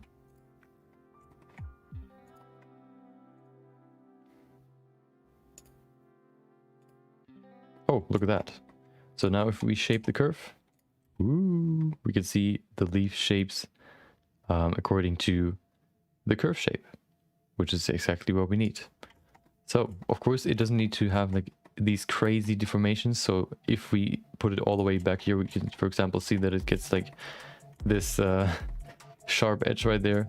But we're not going to change the curve like that to that extreme. So we don't really have to care about that. What I want to change though is I want to move all of this all the way forward so that the whole leaf will be affected by the curve. Perfect.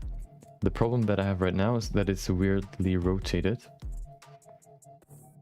So let's see if there's like a better, I guess, choice. Doesn't really seem like it. What we have to do then. Can we rotate this? Does that work? Oh, it does. Okay. So what if we change the direction? Change direction. Is there like a way to do that? Direction, switch direction. Okay, now we have it on the straight side. Now we can just rotate this by 45 degrees on negative, and it's perfectly straight. I just want to line it up. That's why I do this. I would love to... I wonder if you could limit a curve to a certain length. That would be cool for this one, because then we can just set this handle all the way to the end of this leaf, and if I move it even further, like that can't happen because it has a certain length, a limited length. Maybe that works. We could try for a second, like in a second. I want to position this first.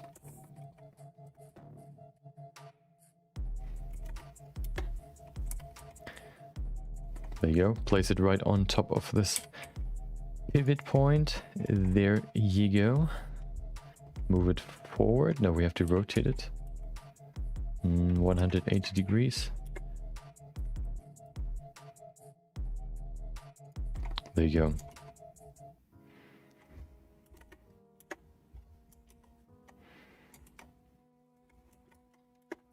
There you go. Now we have a perfect laurel leaf that is deformable by using these handles. You know, I actually like the other way of using handles more. Can I convert this? Curve? Hold on. Curve, control points. Make segment, tilt, clear tilt. Oh, what is free? Oh no, that's not what I want.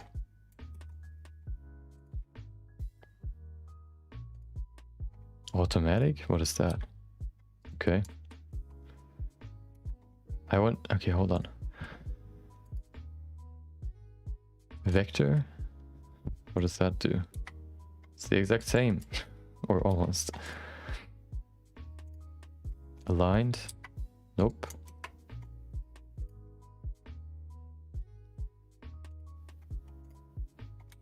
Oh, I hit it. That's not what I wanted.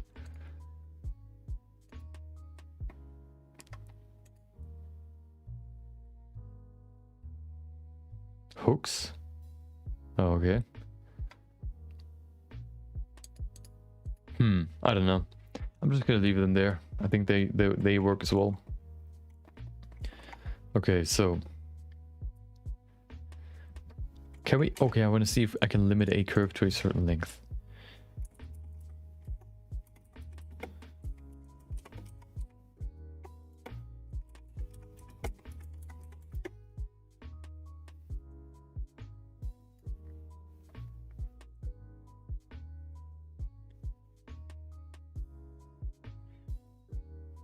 Doesn't seem like it's gonna work.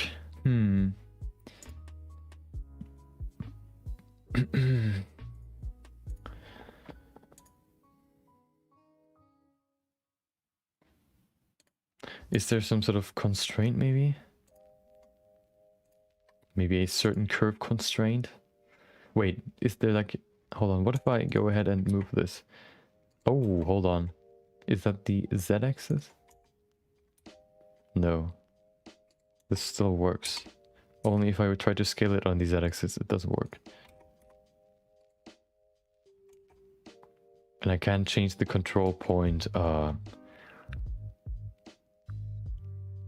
Wait, what if I change... Okay. So if I want to move this, I have to use both parts. Okay. So we have a pretty good leaf that we can use now. I'm gonna make a new save just to be sure. Let's call it 11A. There you go. Okay, so I think what I'm gonna do first is I'm gonna make a rough sketch first, and then I'm gonna bring in the actual geometry. So what we need first is probably what are they called? The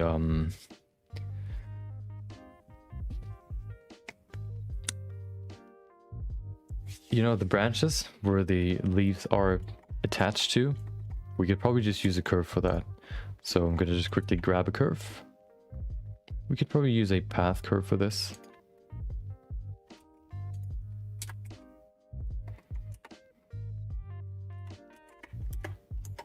Perfect. I'm gonna remove these two vertices. There you go. We're gonna use an object bevel, which will be this curve right there. There you go. Nice little tube. We can fill the caps so there's nothing you cannot see through. What I'm gonna do then is I'm gonna make this smaller. So we have one end that is very thick and the other side is very thin. We could also maybe use a displacement modifier. Let's see. Can we? No, I think that only works if we have a mesh. This one's a curve. It still has geometry, but the geometry is kind of variable, so it kind of changes it all the time. So we can't use a displacement modifier on it.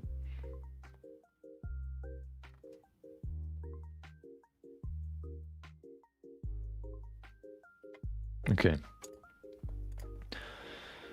So let's see. Let's just use this one. I'm gonna move this to the modifier. I mean, what is it called? Laurel branch. There you go. This one's called laurel leaf. This one's called laurel leaf curve. What is that? Oh. Yeah, I could switch it to curve. I mean, to a mesh. The problem is I want to keep it very dynamic, meaning I want to still change the shape. Like this, for example. This is just a module that I can then use to create the wreath around the head. First of all, welcome, Gretchen, Lester. Hope you had a great day so far. Yeah, that's why I kind of want to keep it a curve for now. I'm probably going to switch it to a mesh later. But first of all, I need to create the wreath so that I can later then switch it back to a mesh to attach some or apply some textures and shaders. So I'm gonna just leave it there for now. Let's create the wreath. We have a new, oh, hold on. This one needs to go to the modifier. We have the empty as well. Let's call it laurel empty.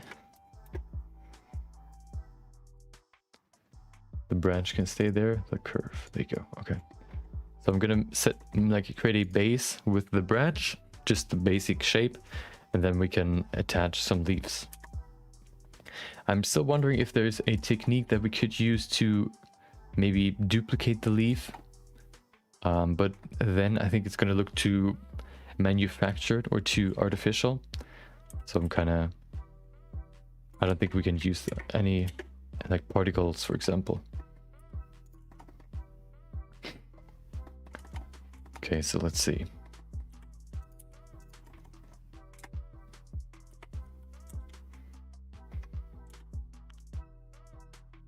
Getting the angle right first. There you go. Okay, let's go to top view. Looking pretty good. Move this closer over here. We probably need a few subdivisions, so I'm just gonna subdivide them. There you go. Move it over here. This one can, of course, needs to go all the way up here, so we can get this nice round shape. Okay. It's a little bit, I guess, uneven. It's not perfectly round, a perfect circle, but we can still adjust it if we need to. Okay. Let's adjust the whole thing here. So I think what I'm going to do is I'm going to do the same that we can see in the other reference, which is this one. I'm going to connect them, basically put some sort of just connect them in a way. Maybe, yeah, we'll see. Maybe we can put in a band around the two branches. We'll see.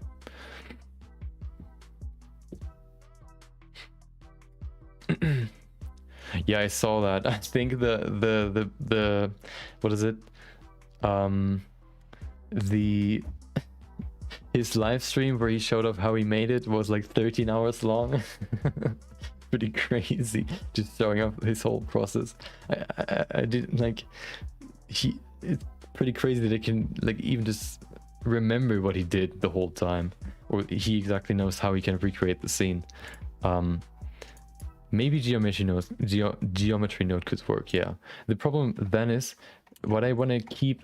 What I want to keep is that this laurel leaf right now, if I move it, you can see that it always changes the its shape, because I applied a modifier on it, like the 2 displacement modifiers, which makes it unique because it's tied to an object. I mean the empty, which doesn't move, so the texture stays in the same spot, but the leaf moves. Yeah, probably have to look into that at some point. 13 hours. I don't know. But yeah, probably a lot of good info, especially on geometry nodes. I have looked into them like once, but I'm definitely interested in more because you can do so much more with them. Okay, so let's finish the shape first, and then we can start working on the leaves.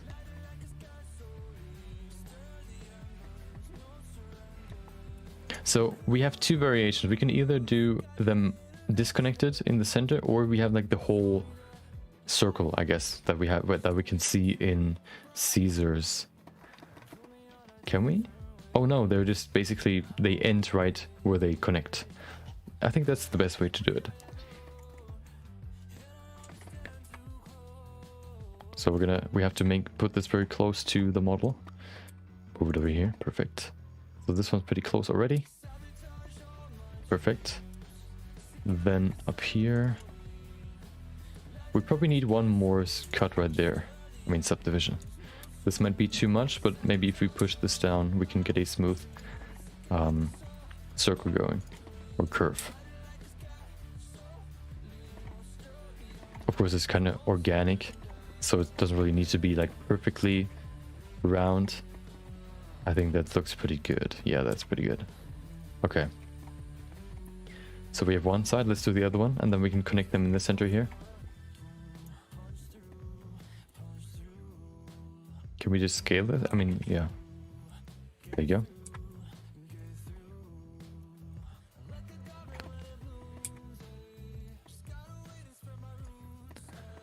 Okay, that looks pretty good already. Maybe, let's see, we probably have to rotate it a little bit up. There you go. Okay, yeah, that looks pretty good. Oh, yeah, perfect.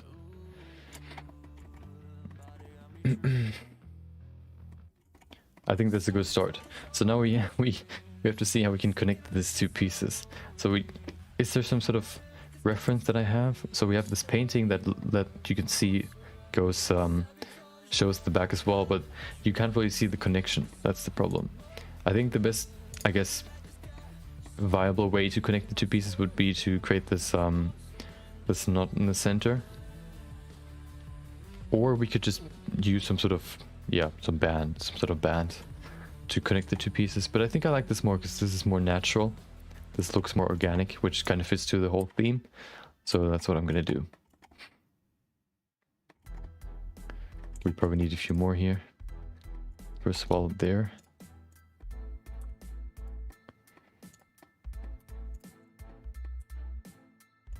Okay.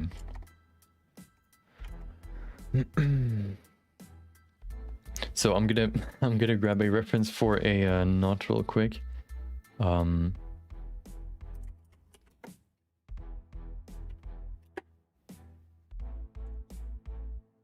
Oh, okay. Which one would be a good one that could actually work? Oh, there are a few. Are there two pieces that are going to be connected? Yeah, I'm self-taught. I've been using Blender since 2 years ago, or like for 2 years ago, like for 2 years now. Yeah, everything I've done so far is self-taught. Or like, I've watched, of course, tutorials and all that stuff, but I've never really like attended school or anything.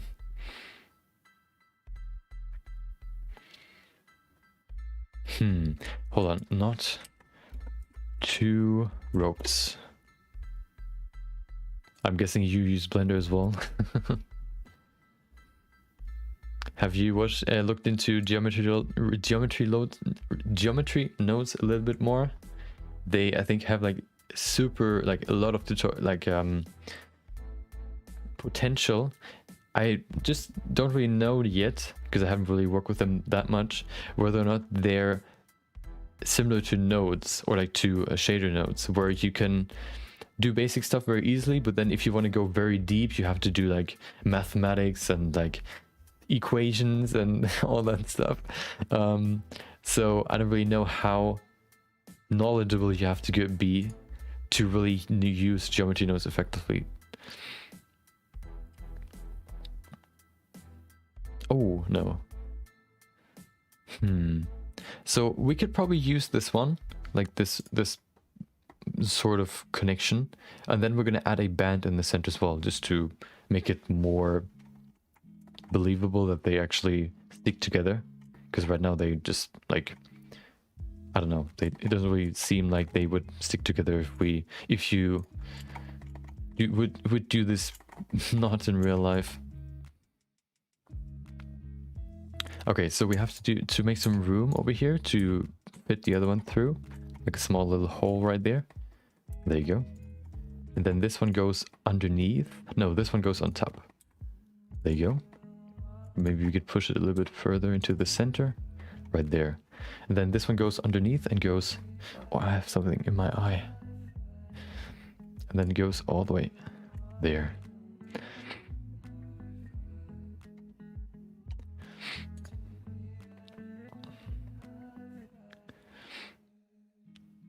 Yeah, so the big difference between geometry nodes and shader nodes, I think, is that geometry nodes seem to be very shallow in terms of what you can, like, in terms of, or in the amount that you have. With shader nodes, you have so many different nodes, so you can just see them here. For example, like we have these sections first, and then you have like all these different nodes and all these sections. If you go to these geometry nodes, you have way less. Like there are 2, there are 3, maybe 6 or so, 2, 4, just way less.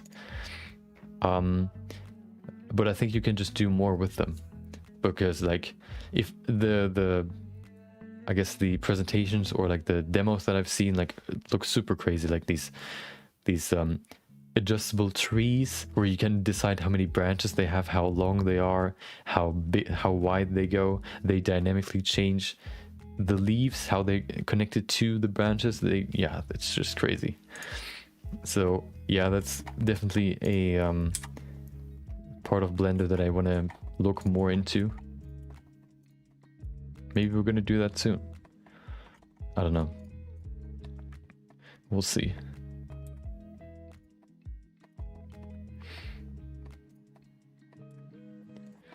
Okay, so we have a small little spot right there. I'm gonna make one more. There you go. Maybe even this can be wider, so it kind of suggests that there's like the beginning, the base. Yeah. Yeah, I think geometry nodes are more open-ended. They give you less nodes, but they have more variables that you can affect. I think that's how it works. So you don't really affect, or you don't really work with the nodes itself. You basically just use the nodes to affect values that are hidden in the object itself. I think that's how I understood it. Wait, where's my subdivision? Oh, there you go. There you go. So this one needs to go... Wait, where's my reference?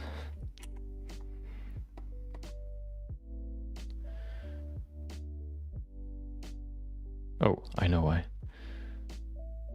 This one has to go down. Then this one has to go up here. Wait, does it? No, hold on. Both have to go down. Yeah. Like this. So this one can go up and on top. And this one can go here, here.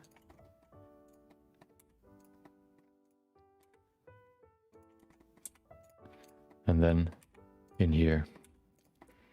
Perfect.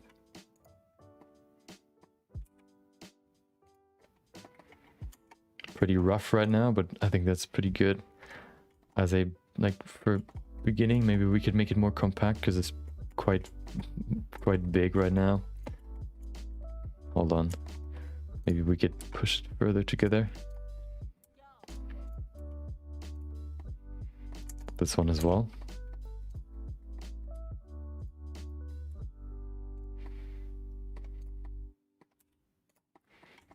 Okay, perfect.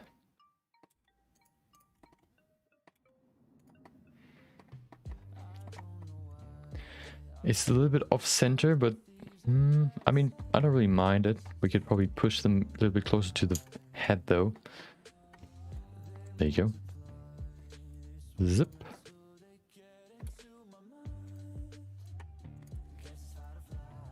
Oh, we could also just scale it. There you go. That works as well. Oh, this looks pretty good. I want to make this wider as well. Not too wide though. There you go.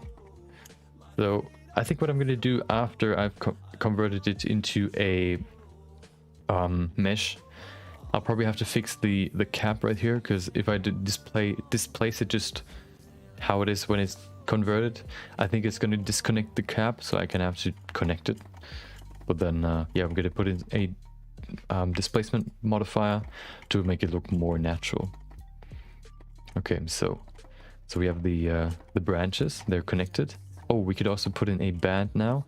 It's pretty close to the head though. We could probably maybe bring it a little bit, put in a little gap right there, just so we can, of course this is supposed to be a sculpt out of marble, so intersections don't really make sense. If it would be like real life hair, it would make more sense.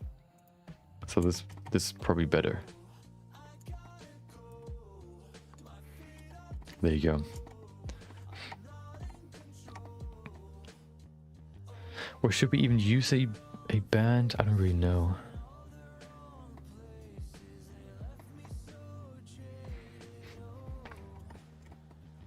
I want to go in here real quick. Oh, in here. Yeah, that's better. Now they kind of are more entangled, hold each other a little bit better. Yeah, I think that's better. We could also maybe pull this one more out, like in a curve, like this. So yeah, I think that's better. Looks just better. There you go.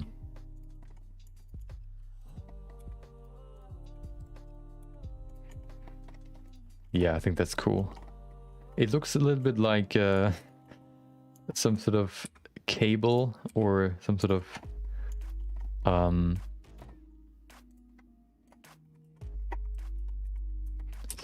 like wire right now, but that's probably just because there are no leaves yet.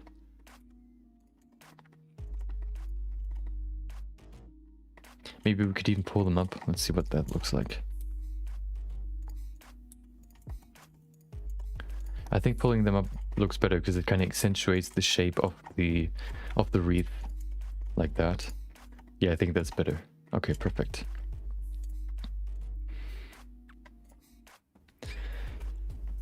Okay.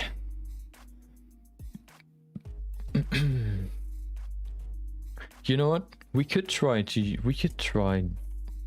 hold on. Okay, let's see if we could use geometry nodes.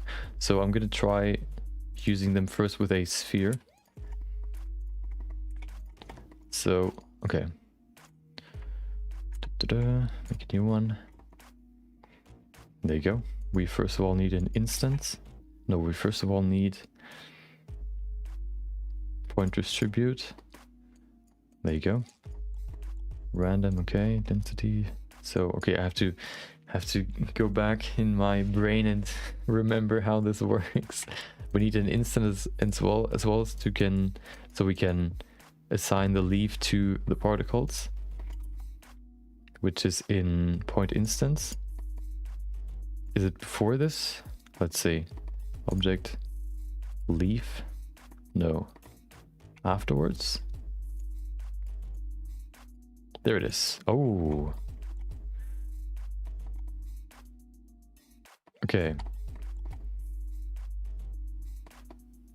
Yeah, so the problem will be to, I guess, mitigate these intersections. We could maybe change the seed. Does that work? Yeah, we can. To kind of just, I guess, remove intersections, which could probably be a problem though. Can we change the rotation? We can, but how do we do that again? We can probably go into input. No. How do we draw different how do we change the attribute again? I think, do we just go in here and use the attribute randomize, and then we have to put in rotation. Oh, okay, something happened. So if you put the minimum to 1, maximum to, yeah, to 5, we have some random movement. But I kind of want to just have, I kind of just want to change, or like change the rotation on X. Can I do that? Is it X or, let's see. Oh, wait, no. Okay, that didn't work. So I think if you can only basically define an attribute, but not define which axis. Is that right? Hold on.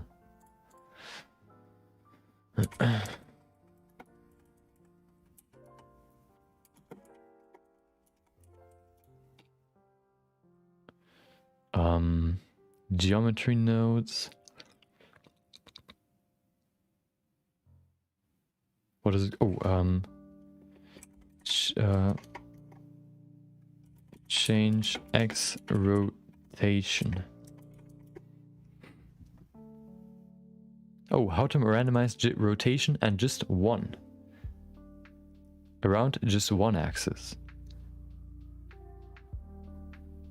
Using attribute randomize, you're able to create a new attribute instead of rewriting the existing one. Oh, then use attribute math to add a random vector to the existing rotation. So what we need, okay, I'm going to show you what I'm looking at.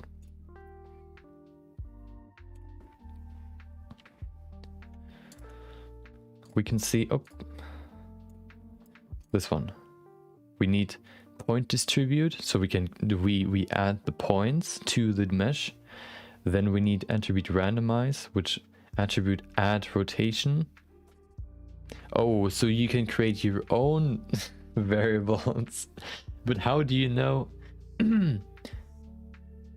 How? Okay. Oh, and then, okay, hold on. Let's try this. Okay, hold on. Let's go back to Blender. So, what we need first is the point distribution. We need not add attribute randomize. Wait, that's the wrong. Oh, vector. We need to switch it to vector. Oh, so we can change the different vectors. There you go. Then we call it, I guess, add rotation. We set a minimum. What is the rotation again that we need? I don't remember which one's which. Hold on, I can probably just look in here. So if I rotate this on the y-axis, okay, it seems like it's the y-axis that we need. So we need minimum can be 0 and maximum can probably be like, let's set it to a 180 first, and we can then bring it down if we need less. The other ones need to be 0.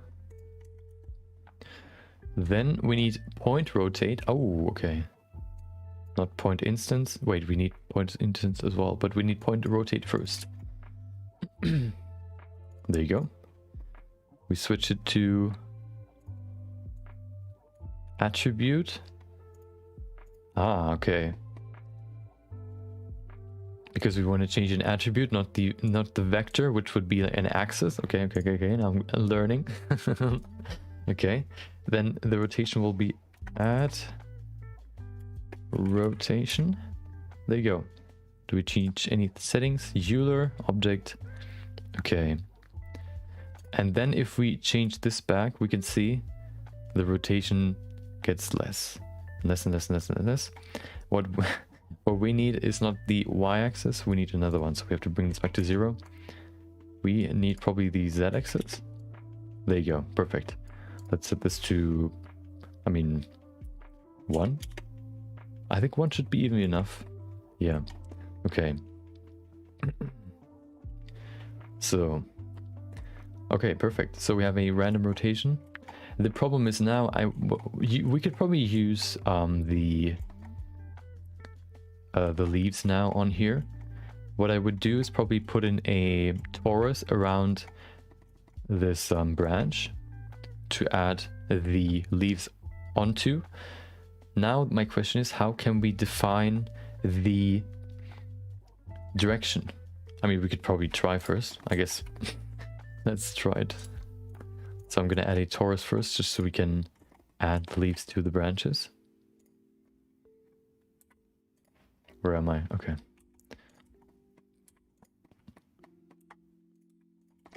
It's quite thick, but we can change that. First of all, I'm looking for the right rotation. Okay, let's change this, make this smaller. Of course, the leaves are going to cover most of the branch, so we don't really have to care about, I guess, if the leaves are connected to the branch necessarily. We can probably cover the connection, or where the leaves start, with like individual leaves that we can just add ourselves to make a good transition. So this one will need to be smaller or thinner, so I'm going to use a displacement texture without anything. I'm just going to change the strength. This way we can make it thinner. There you go. Now we can fit it better on there. It's quite... okay, we have to make it thinner. Look at that. Perfect.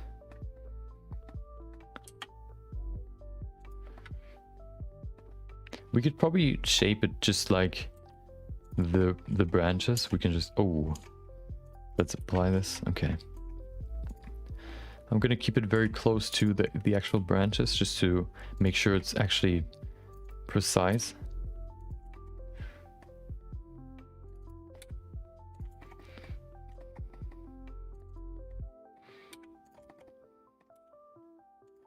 There you go.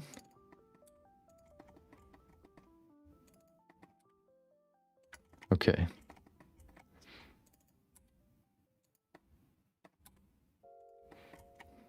The best part about learning Blender is that there's always more to learn. You're never done. You can go deeper and deeper and deeper, and there's no end inside. You might think there's one, but then there's some person that's gonna prove you wrong. And then you think to yourself, damn it.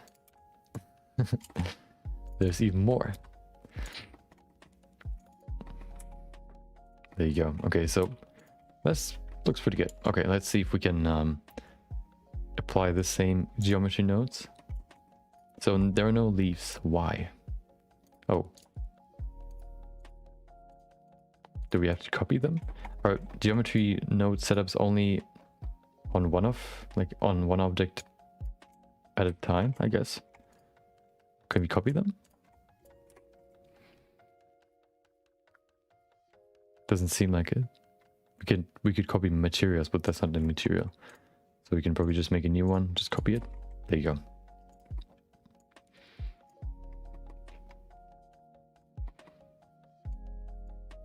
Oh, okay.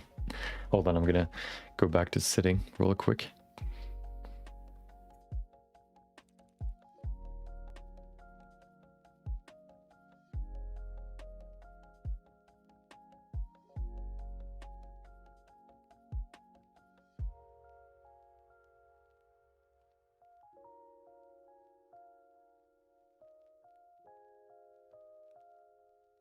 There you go. Okay.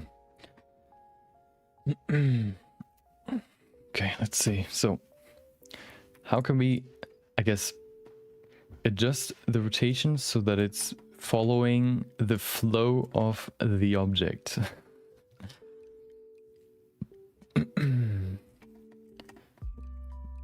I guess the best way would be to use... Can we...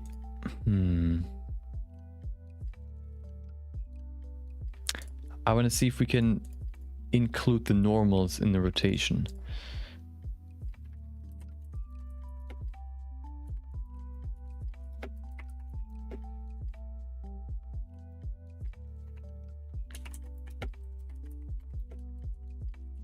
Use normal rotation. Geometry nodes align.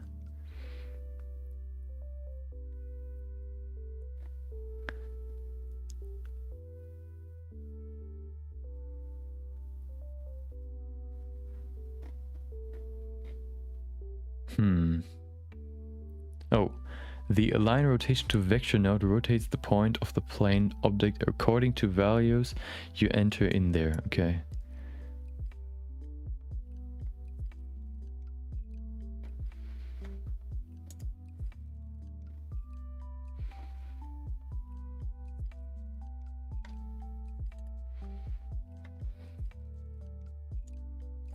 So we somehow have to get the object normal so that we can use that in the rotation. Wait, where's my torus? There it is. Okay. We could probably add one first.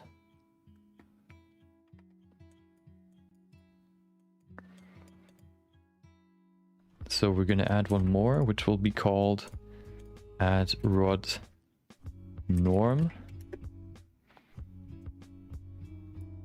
This one can just stay at 0 for now. Okay.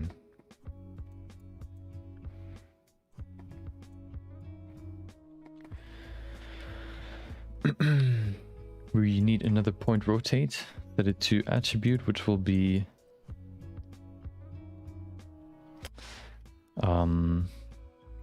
add rod norm. Okay, what happened? Nothing, I think. Okay.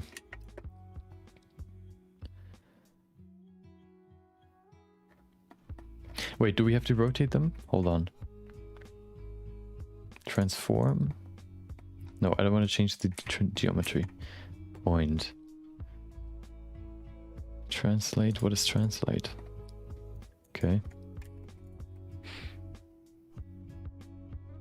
Align rotation to vector.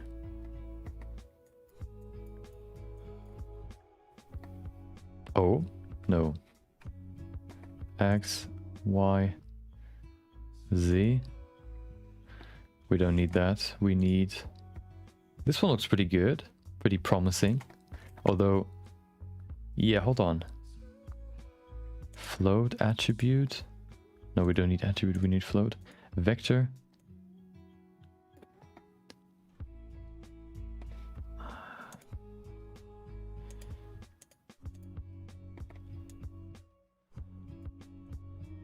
Oh.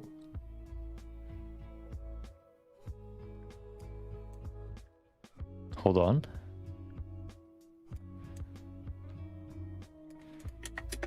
Oh, hold on. Where am I?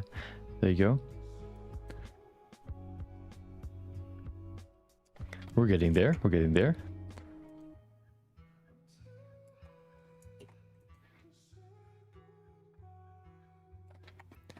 That looks pretty promising. Oh, this one looks weird though. So it works for this side, but not the other one. Because we're not really grabbing the... We're grabbing the global axis, which is not really what I wanted.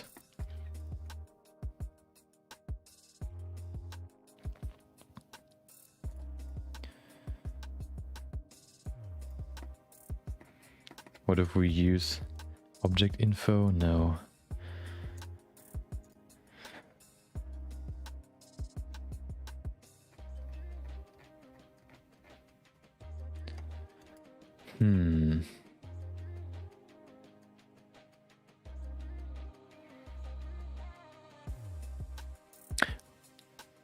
I want to try something.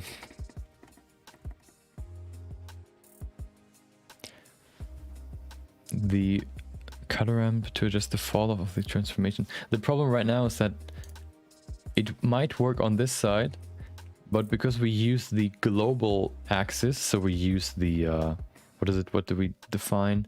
We use the y-axis, so this one, and we use all these rotations. What if we remove them? You can see they all point forward, or except for this one, I guess. No, okay, hold on. So they use the, yeah, they use the, what is it? The local axes. The problem is that this side of the torus has to have the exact opposite rotation than this side. These leaves have to point in this direction, and these leaves have to point in this direction. So what we actually need is not the what we actually need are the normals that every vertice or every face has, so that if you look at the torus, which we probably can't right now, hold on, do we have to combine them? No, hold on, how do I bring back the geometry? I don't remember. But so the torus is of course facing in all these directions. In this direction is facing in this, on this side is facing in this direction, on this side is facing in the other direction. So what we need is the normal of the faces, because the faces over here look in this direction and the faces over here look in this direction. There's actually a different way to do it, which might be more intuitive, or at least easier to do with the knowledge that I have. So let's see if we could use that technique. I'm gonna keep the torus just to be like, maybe we can work with this later. I'm just gonna hide it for now. We could maybe use hairs. Torus version 2. So we could also use hair particles. Let's see if those work. That's the ring. Okay, so if we're bringing a particle system, use hair. We can see it goes in all directions. What I want to change first is I want to remove the inside of the torus, because no leaves are supposed to be like inside. Hold on. There you go. So these ones can go. Oh, that's the wrong one. One more maybe? Yeah. There you go. So if we remove these faces, we probably have to remove these down here as well at some point in front there as well. But now we have this nice wreath. But of course they're way too long. So we can first of all change the length. There you go. We should also probably change the number. Let's set it to 20 first. Okay. We can actually apply the leaves to the hair particles. So if you go in here, use a modifier, which is called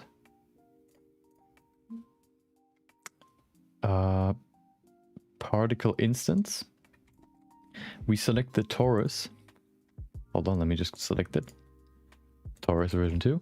You can see it already works, but it works quite weird. We have to create a long axis. Oh, hold on, look at that. Okay, wait.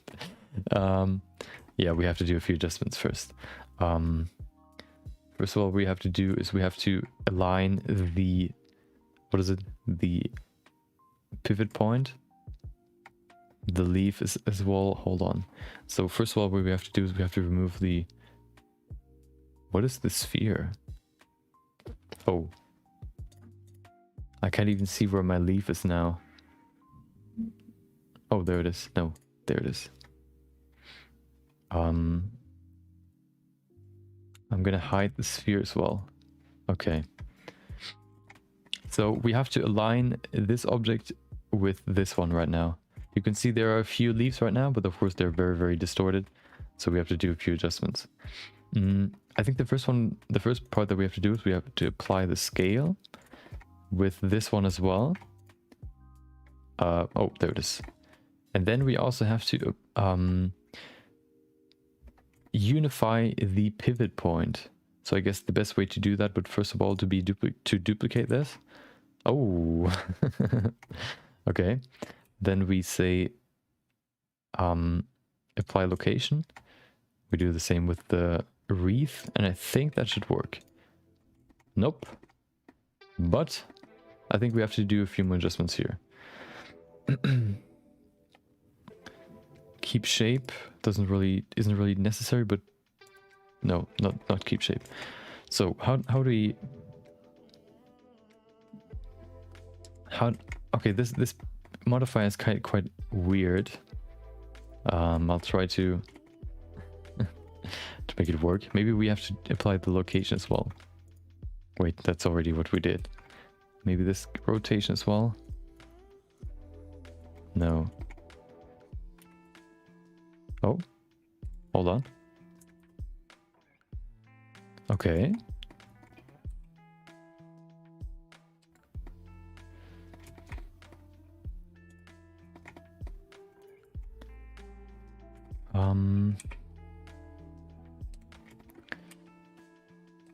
Dude, this is so weird. Do we need coordinate local? No.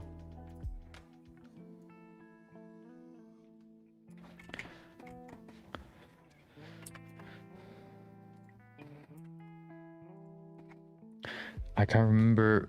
This is such a weird modifier, or I just don't get it really. I don't really exactly know how it works. So the leaf is right there. If we want to apply it to the particle, we have to bring the leaf. Oh, I know what it is. We have to bring the leaf to the object, which means where's the leaf? Oh, there it is. We have to move the cursor back to the beginning of the leaf, like the base. Right there. Cursor to selected, object set origin to 3D cursor. Now we have to move the leaf to the position of the wreath. So many words. Okay, so we need to grab the leaf, grab the laurel, use... Wait, where's my leaf? Is that the right one? Wasn't there one up here? There it is. Yeah. Select this one. We can align them. X, Y, and Z. Where's the leaf? There it is. Okay. Now, why is it up there? Is there more? Oh, we have to remove the curve. There it is. That's what was wrong. We don't need the curve, of course, if we need hairs. If we use hairs as curves. Now we can go back to the leaf. We use the particle instance. What is it called? Taurus version 2. Hold on. There you go. Haha. Now they're attached to the leaves, but they're attached to the end of the leaf. We need to use create a long path, so they start at the base. The problem is right now they're the axis is wrong. So what we have to do is we have to go back in the... We have to change the rotation of the leaf, which shouldn't be too hard. Set the 3D cursor to the world origin so we can rotate this around the base. And that's not the right rotation. Hold on. Oh. There you go. What is it? 90 degrees probably? No.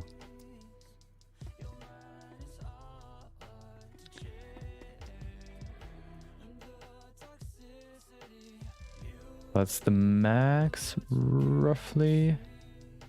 There it is.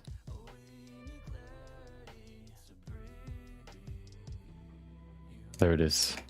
Look at that. They're attached now. If we look at the hair... Wait. Okay, we have to do a few more adjustments. They are supposed to follow the hair direction. If we scale them down, they can be like as long as the hair, which should probably be would probably be better. Let's increase the hair length. There you go. They're very thick, of course, because they're so... Why? Hold on. What happened? At least they follow the curve now, or the hair now. The problem is now that they have a wrong rotation still, so we have to adjust it.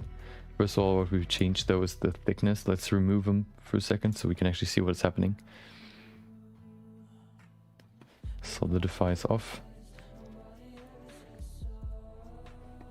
Okay, there we go. Now we can see it. I think the displacements are too big right now. We can adjust them later. What I care about now is mainly, I guess, the scale. Oh.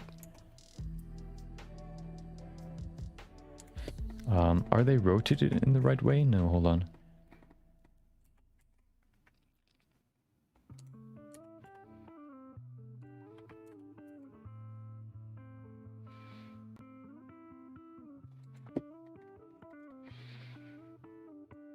Oh. That's the wrong button. I think the scale is okay, although... No, hold on. Yeah, there you go, there you go, there you go. Okay, so now they have a good size. They are rotated weirdly though. Where's the leaf? There it is.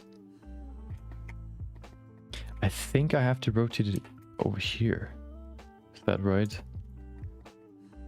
Aha, there you go. Oh. Now we can see that the leaves follow the hair particle.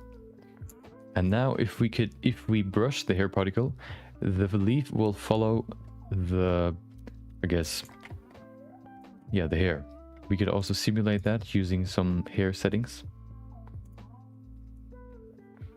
I also want to maybe decrease the size a little bit. Of course, they're going to be thinner, but if we change the length as well, we should fix that problem. So if we change the length, that's probably a more appropriate length for the leaves. Yeah, okay. Oh. There you go. So next up, let's see what it looks like if we have enough geometry on the leaves to, I guess, use the hair as displacement. First of all, what we need is we have to increase the segments. Let's set it to 8 so it's just smooth enough. Render as well. As well as the viewport display. And then we can just see if it actually works, the displacement. We can go, for example, into the hair shape. No, not hair shape. What is it? The do we have to use children? Do they even work? I think they work, but I don't want to use children. So let's use, okay, I'm gonna save real quick. Let's switch to the particle edit. So now if we use a brush, woo, the leaf is gonna follow the curve. Look at that. That's exactly what I wanted. So now we could brush all these leaves over there in a very organic fashion. And they could follow the hairs. I mean, the, whoa, what is that? Okay. What? Hold on. Ah. So we can have to keep the hair straight. What is that?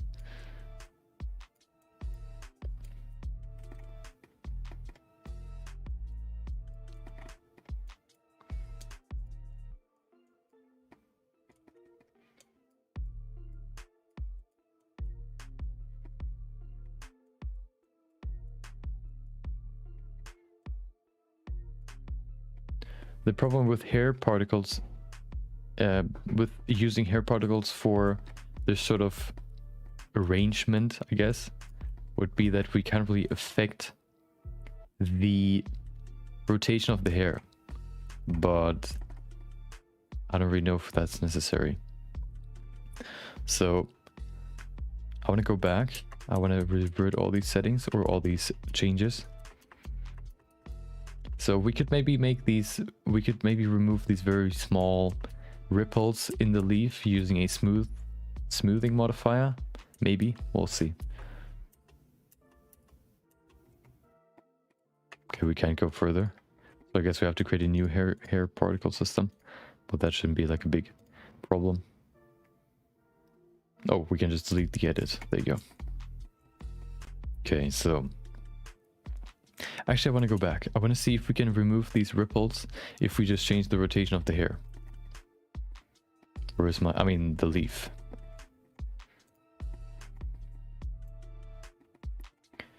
Okay.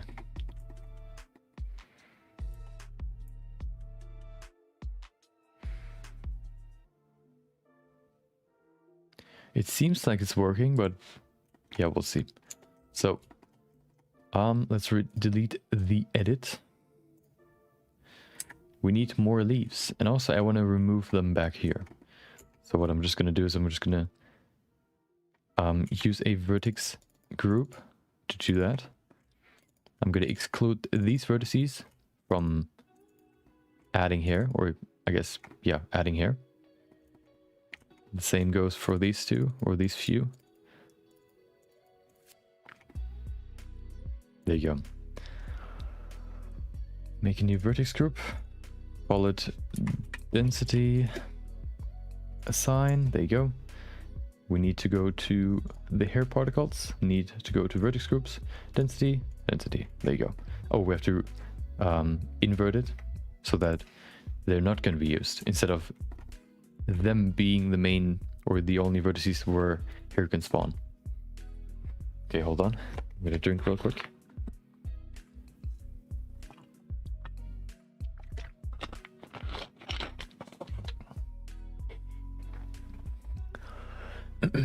Okay, so what we need first is more hair.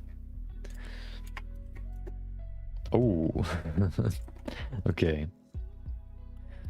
This might be enough.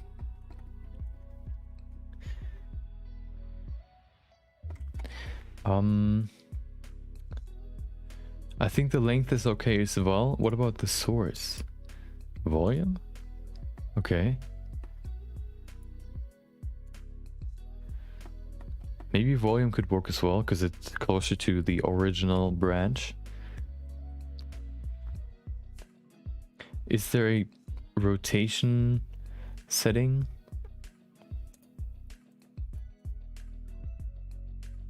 No. Path, timing.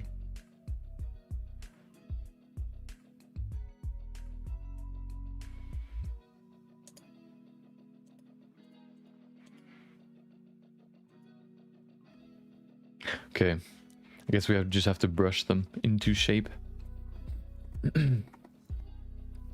Okay, so let's try. Let's save real quick. And let's try to brush them. We could do each one individually, but I think what I want to do is I want to just try like very broadly first, and then if that doesn't work, we can do individual ones.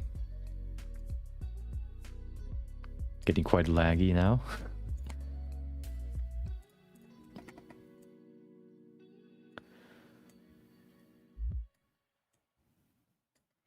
So now they're quite in shape. Of course, they're weirdly positioned.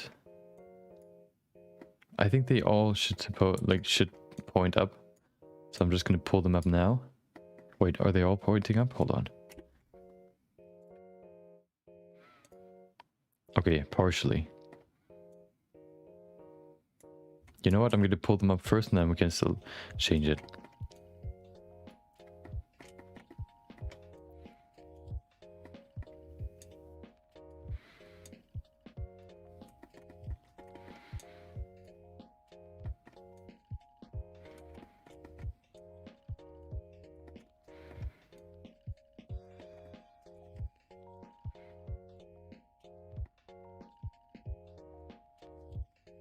They're pretty far away from the head right now. But I want to put in a general shape first, so I'm just gonna do it like that, and then we can align them better.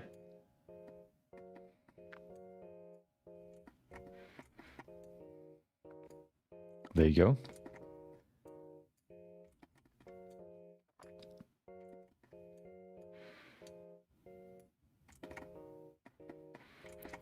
Okay, I think that's a good start.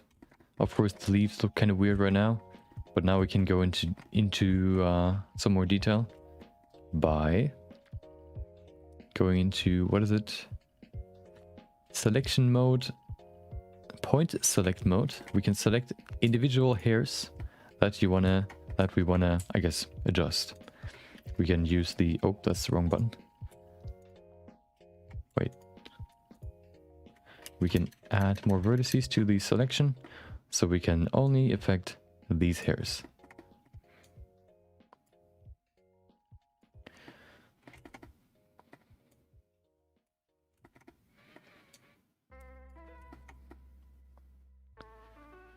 Okay, so the biggest problem with these hairs right now is that they look very, very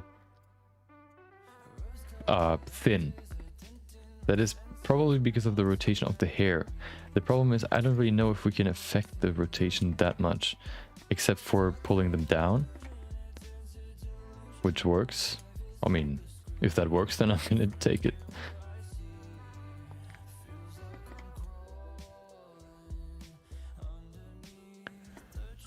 Okay, we can also curve them, of course.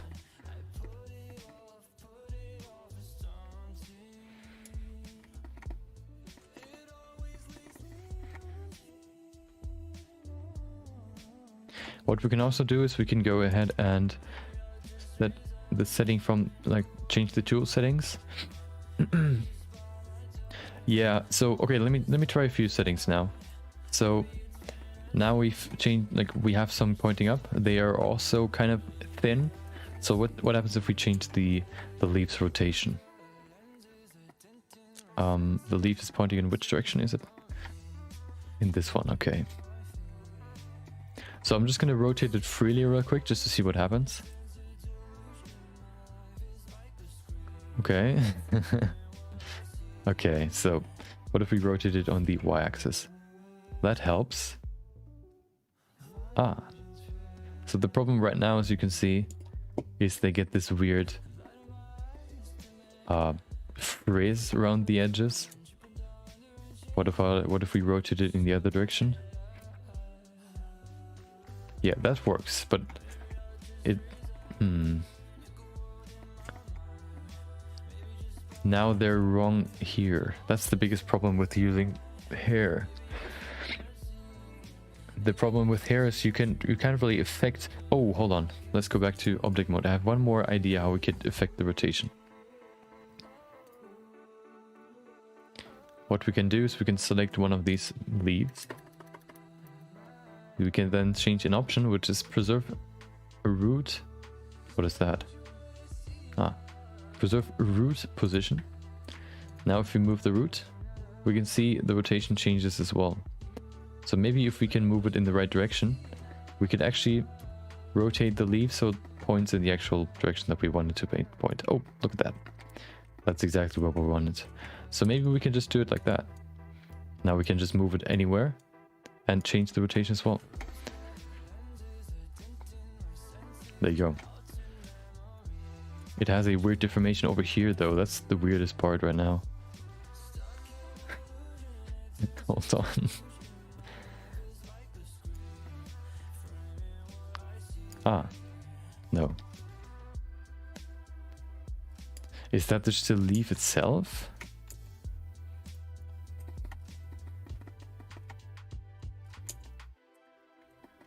No, the leaf is fine. Maybe we should bring it back to the original rotation. Yeah, like this.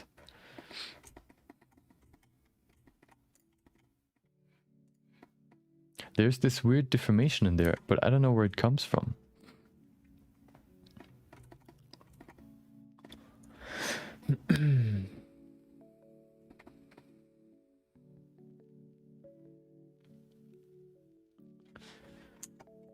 Hold on, let me try a few more settings. Or a few more, I guess, adjustments. Is there some sort of relax, wait, puff? What is puff? Oh, okay. Smooth. Well, that doesn't help. Now it's back to being slim.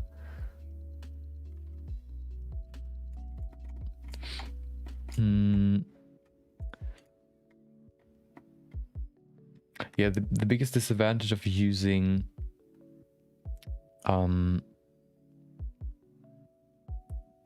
the hair is that the hair does not have a rotation, or like, yeah, you can't really affect the rotation as far as I know. I could probably like do some research real quick. Blender, change hair particle rotation. That's the problem I had before as well. Better control of particle rotation. Okay. Yeah.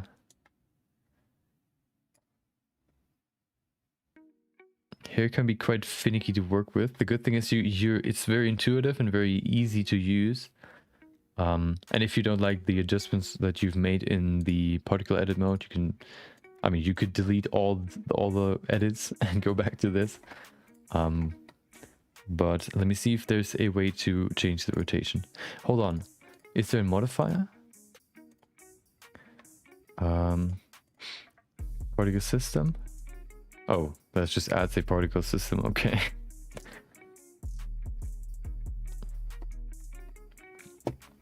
Okay, let's see.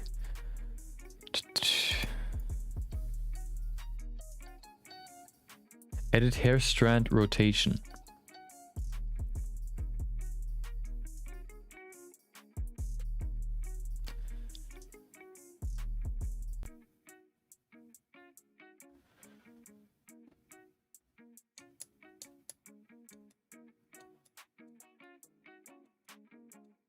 Okay, so it seems like the hair gets its rotation by where it's spawning from. So basically it grabs its rotation from the face where it's, yeah, where it's spawning from.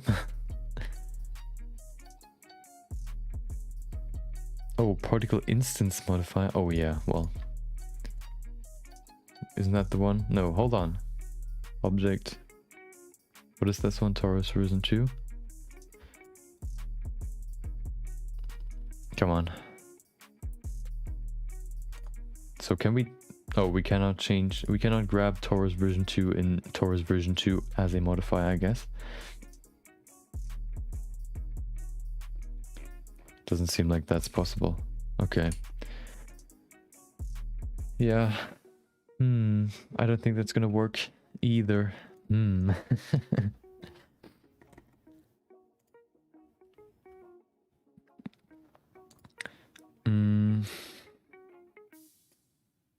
I think, I don't know if we can use geometry or I can use geometry nodes. I don't know if we can find a good solution with the current knowledge that we have. We could try. Hold on. Let's bring back the other tours. You know what? I'm going to remove the sleeve. Do we have the leaf? Yeah, we have a copy, right? No, we don't. Oh, no. No, we do. Okay. Where's the leaf? There it is.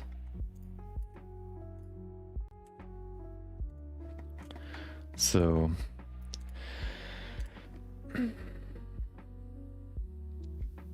Geometry nodes normals attribute. Hold on. Da mir Nachhaltigkeit am Ja, Herzen okay. ist mein neues Handy gar nicht wirklich neu, sondern ein general überholtes Wait, do you hear that? I don't know. Okay. Oh, another advertisement. Okay. Show me. Hold on, I'm going to show you what I'm looking at.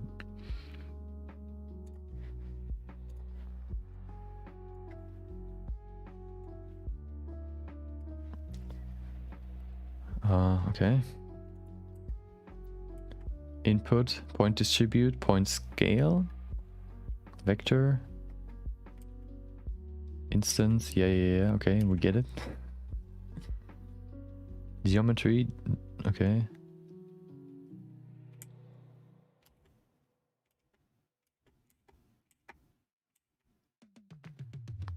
Translate. Okay. Vector.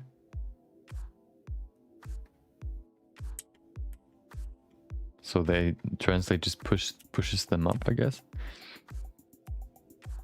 Normal. Oh, attribute vector. What? Math? Okay. Let's see if that works.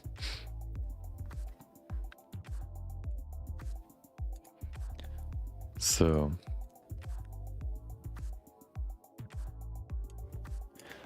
okay, let's see. What was it? Attribute. Oh, hold on. Which is the right one? We need Taurus. There you go. Okay, so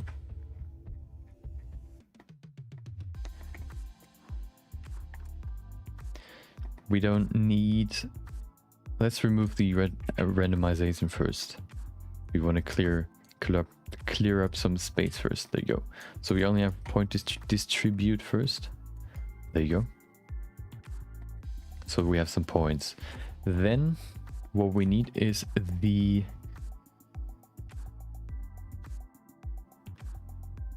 align rotation to vector. No, that's what we had before. Attribute vector math. There you go. Add. That's okay. Type vector. Is that the one? Maybe. I'm going to look at it real quick.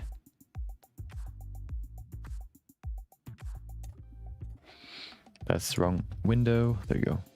It is. We need. Okay. We need to type into A. Attribute. A is normal. Type B is vector, if I see that right.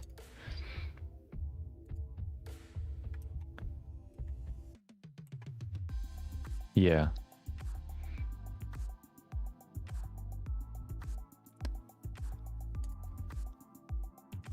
Okay, so now we have attribute vector math. Now we need the translate option, which is point translate right there. Translation normal. Oh. Well, that's weird.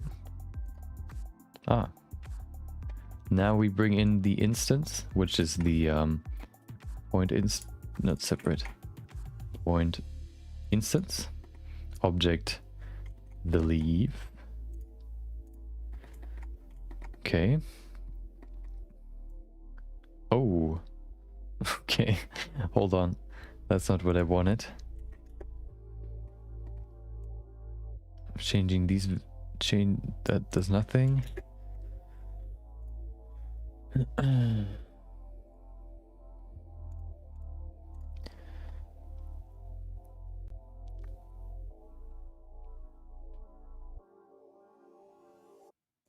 Oh, okay. Result has to be normal. Let's call it norm leaf. This has to go to attribute norm leaf. Okay. Now we can move this stuff.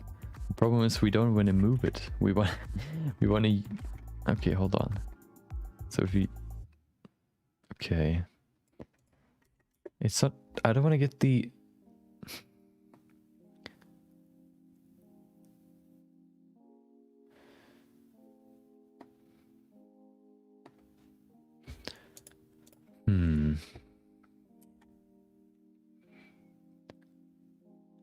Oh, it's on multiply. Okay. Multiply. So now if we do this, it does the exact same. So it grabs the normal What if we don't translate it, but we rotate it?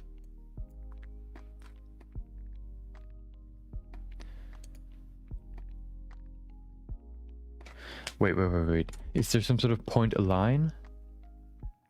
Align rotation to vector? What if we change it to attribute, vector, normal?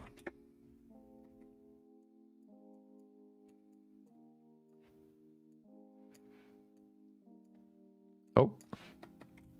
Something happened. But it's, oh. Wait.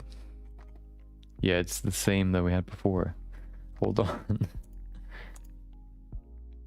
Factor? No.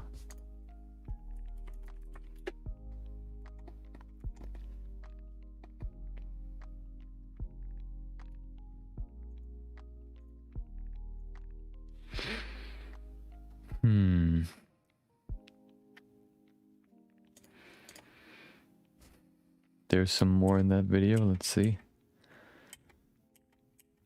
Ah, there it is.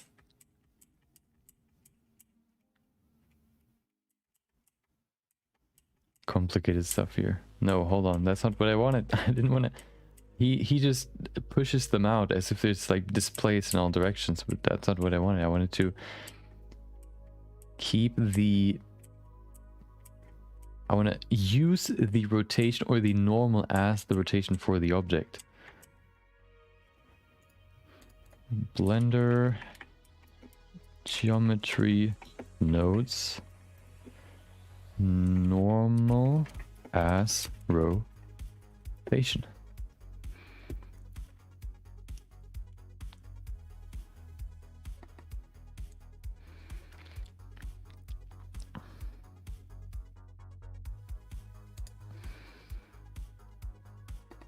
What does the align rotation to vector mean? The align rotation to vector node rotates points into the given direction. It does so by modifying the rotation attribute. Okay. Inputs. Standard geometry input. Okay. Determines how much the points are rotated towards the vector. Yeah, okay, that's okay. Effectively disables the node, and one means that the points are aligned with the vector perfectly. So we could theoretically just split the torus in two, and then we can rotate one of the sides in X. Let's try that. Oh, hello. Okay. So we could... Where's the torus? There it is. Can we hide? There we go. Okay. So I'm going to split this into two. I'm going to save before you do that. There you go. Now I'm going to grab this part here. Oh, well.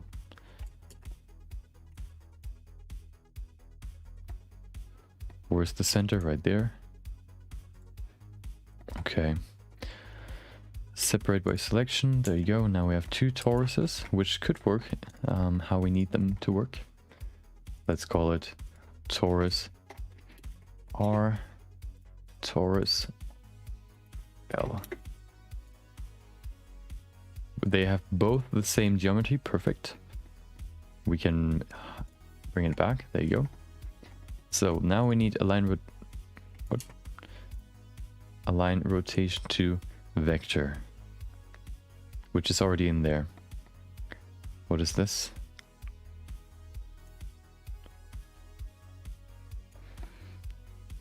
I don't think we need this, do we? Oh. Can we...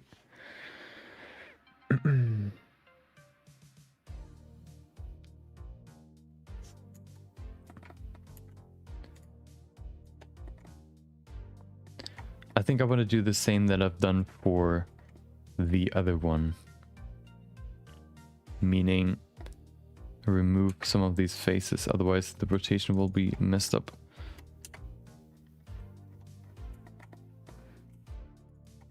Oh.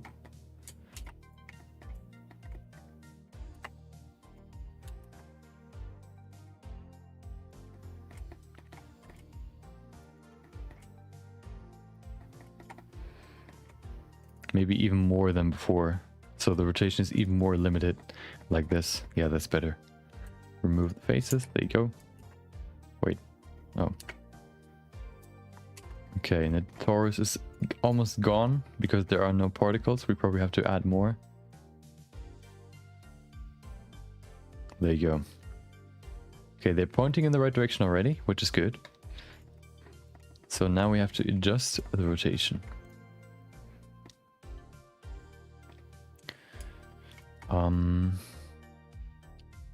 Which direction should they point?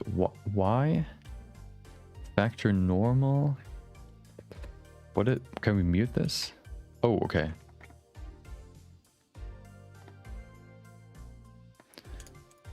So this actually helps us.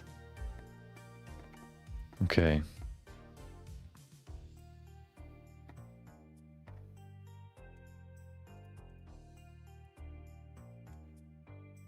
Why are they pointing in this direction usually? Well, whatever. I guess they... no. Okay, so...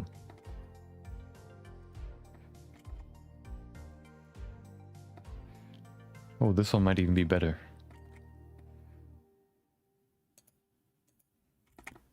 Okay.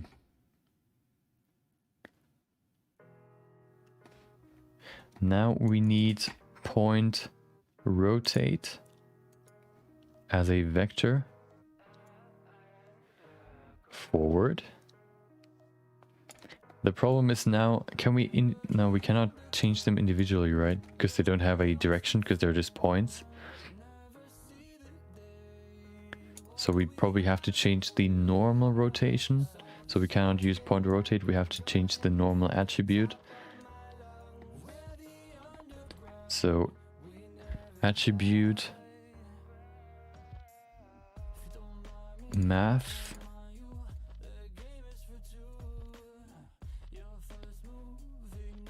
no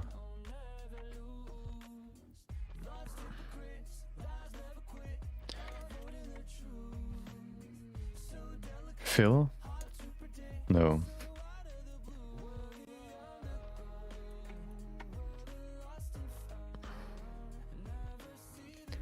randomization doesn't work.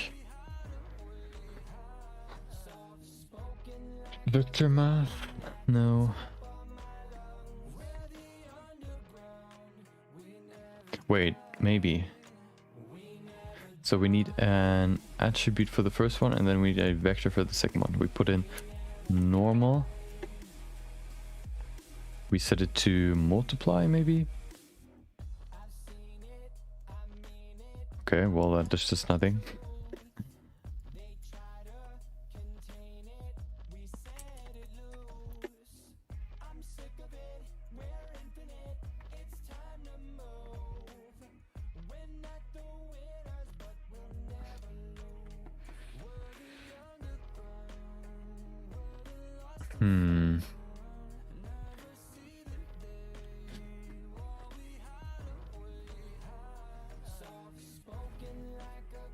You know, it seems like the best way to do that is just to model it ourselves. At least the easiest way. I think like trying to get it done with just, I guess, geometry nodes could work, but I'm too dumb right now.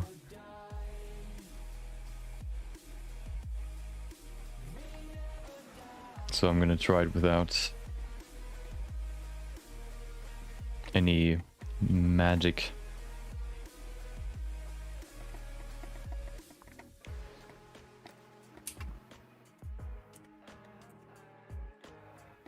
Wait, where's the... oh.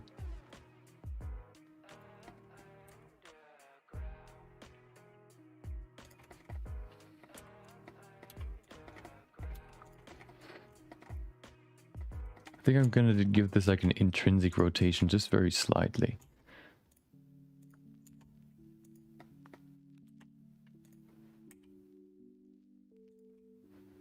There you go.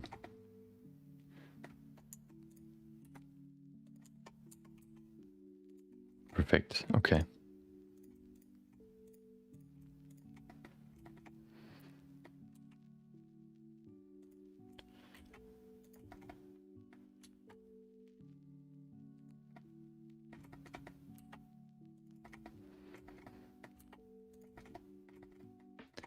Let's see if we could actually use the...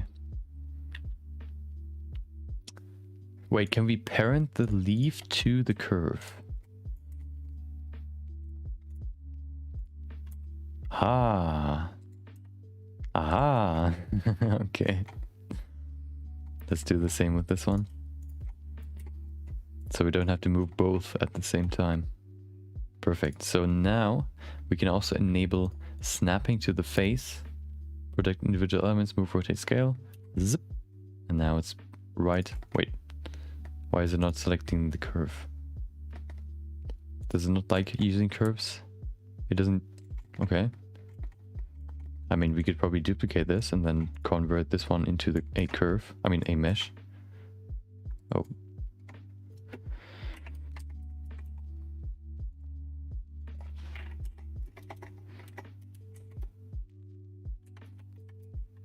Can we call it trash so I know that I can delete it later? So now if we use it... Yeah, perfect. Okay.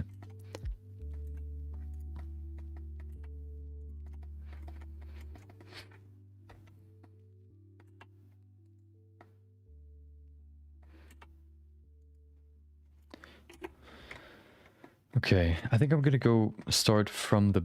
No, I'm gonna start from the beginning, because if I start from the beginning, I'm basically starting from the back or from the bottom, because I'm gonna stack more and more on top that go back or further, yeah, to the back of the branch. So if I start in the front, I basically start from the bottom.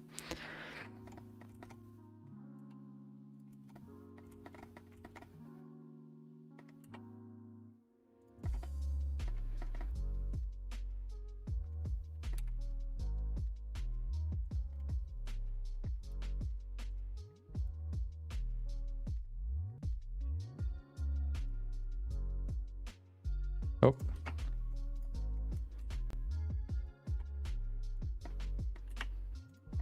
Look at that. Isn't that beautiful? It could be so easy. Okay.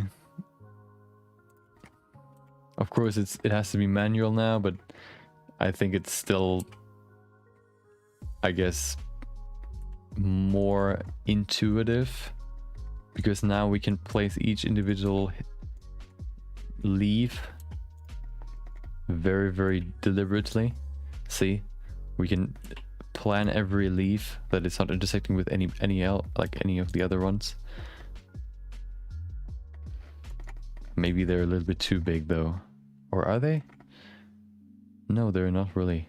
But they spread out too much, I think. Especially this one. Little rascal. There you go.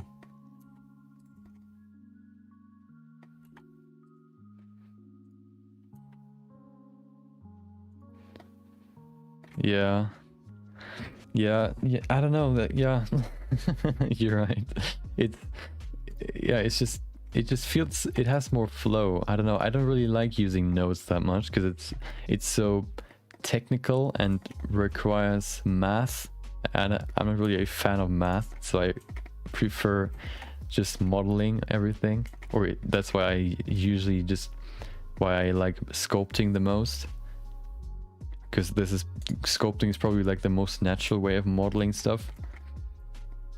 I want to look more into more technical modeling techniques, like using what is it called, the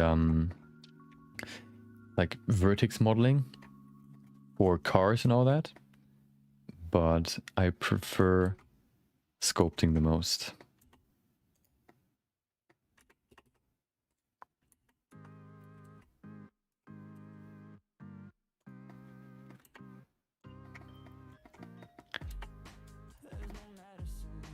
The good thing is now we can even go into the curve and adjust it. So we can pull this one further over here and change the rotation. So we can make it even, yeah, more deliberate. Zip. We can make it shorter. No, we can't, because the leaf is not going to change.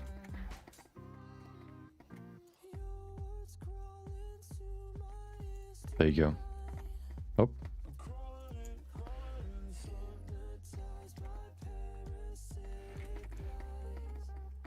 They could be a little bit closer to the head though. Maybe I could just add one more down here. So if I need to... What do I need? Oh, snapping. Gonna add one right there.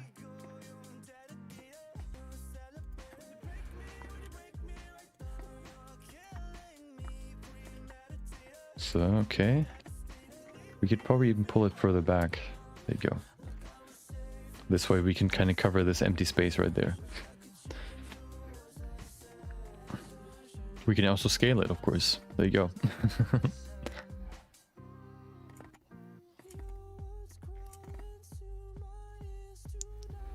Yeah, there's quite a lot of free space right there. I want to add some more over there, so I'm just going to grab the smaller leaf. Gonna add some over here as well. There you go. Oh, wait, what? Is there... Okay, why is it so rigid? Oh, there you go.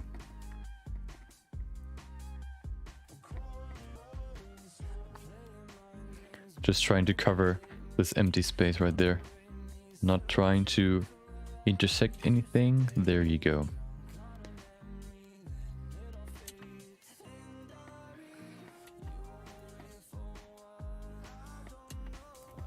Yep. If we do the other side as well and they kind of connect, so like a yeah, in this zigzag fashion, I think that should cover everything that we need to cover. Okay, let's do the basics first, and then we can add some more, I guess, smaller leaves to give it some more detail. We don't even need to use that many leaves because they're so big. There's another advantage. I don't want to use that leaf because that leaf got adjusted. This one's better. This one's pure.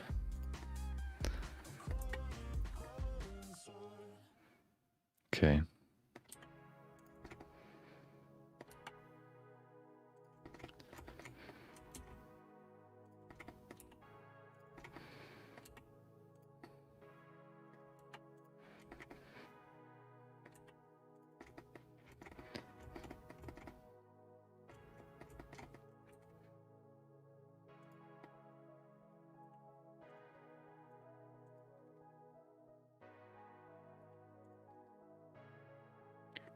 Yeah, this is just...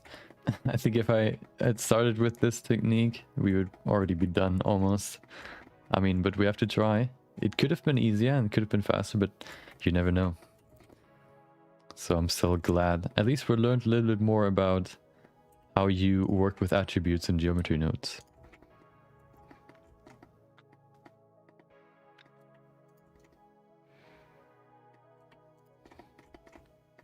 I kind of want to rotate this. Why is this so crazy? I think that's the deformation, maybe?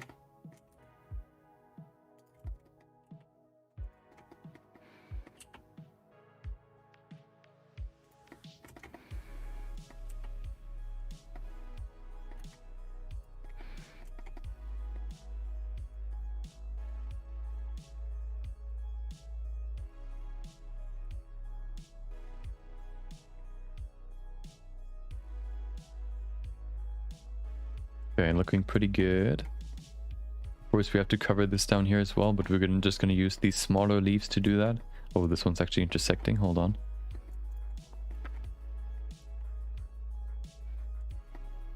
There you go.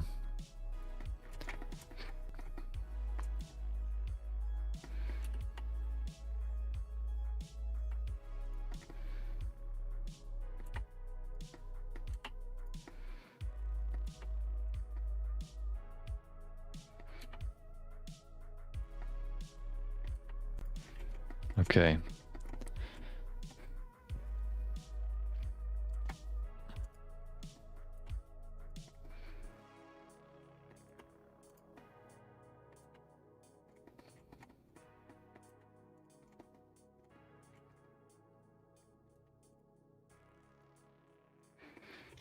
Yeah, I think they can still be quite far away from the original.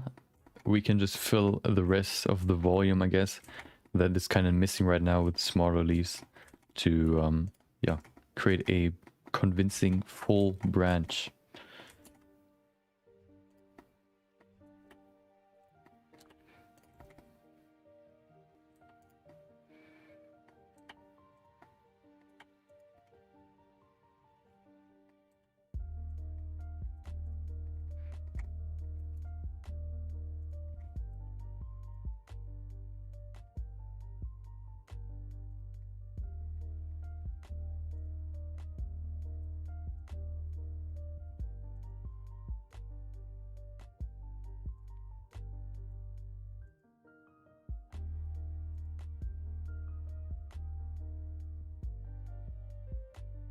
Especially down there, there's a small gap right between the two.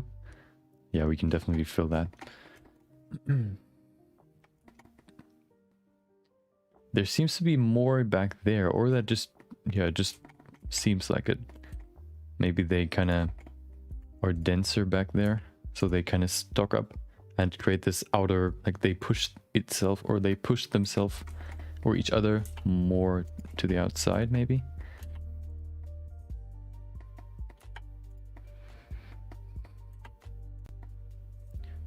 Oh, snapping is disabled.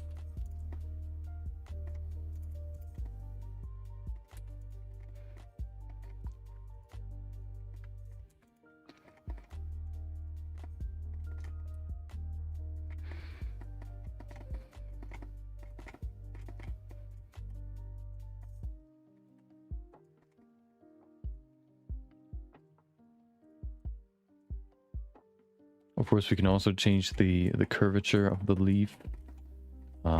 This one is quite far off the rest, so we might do that for this one.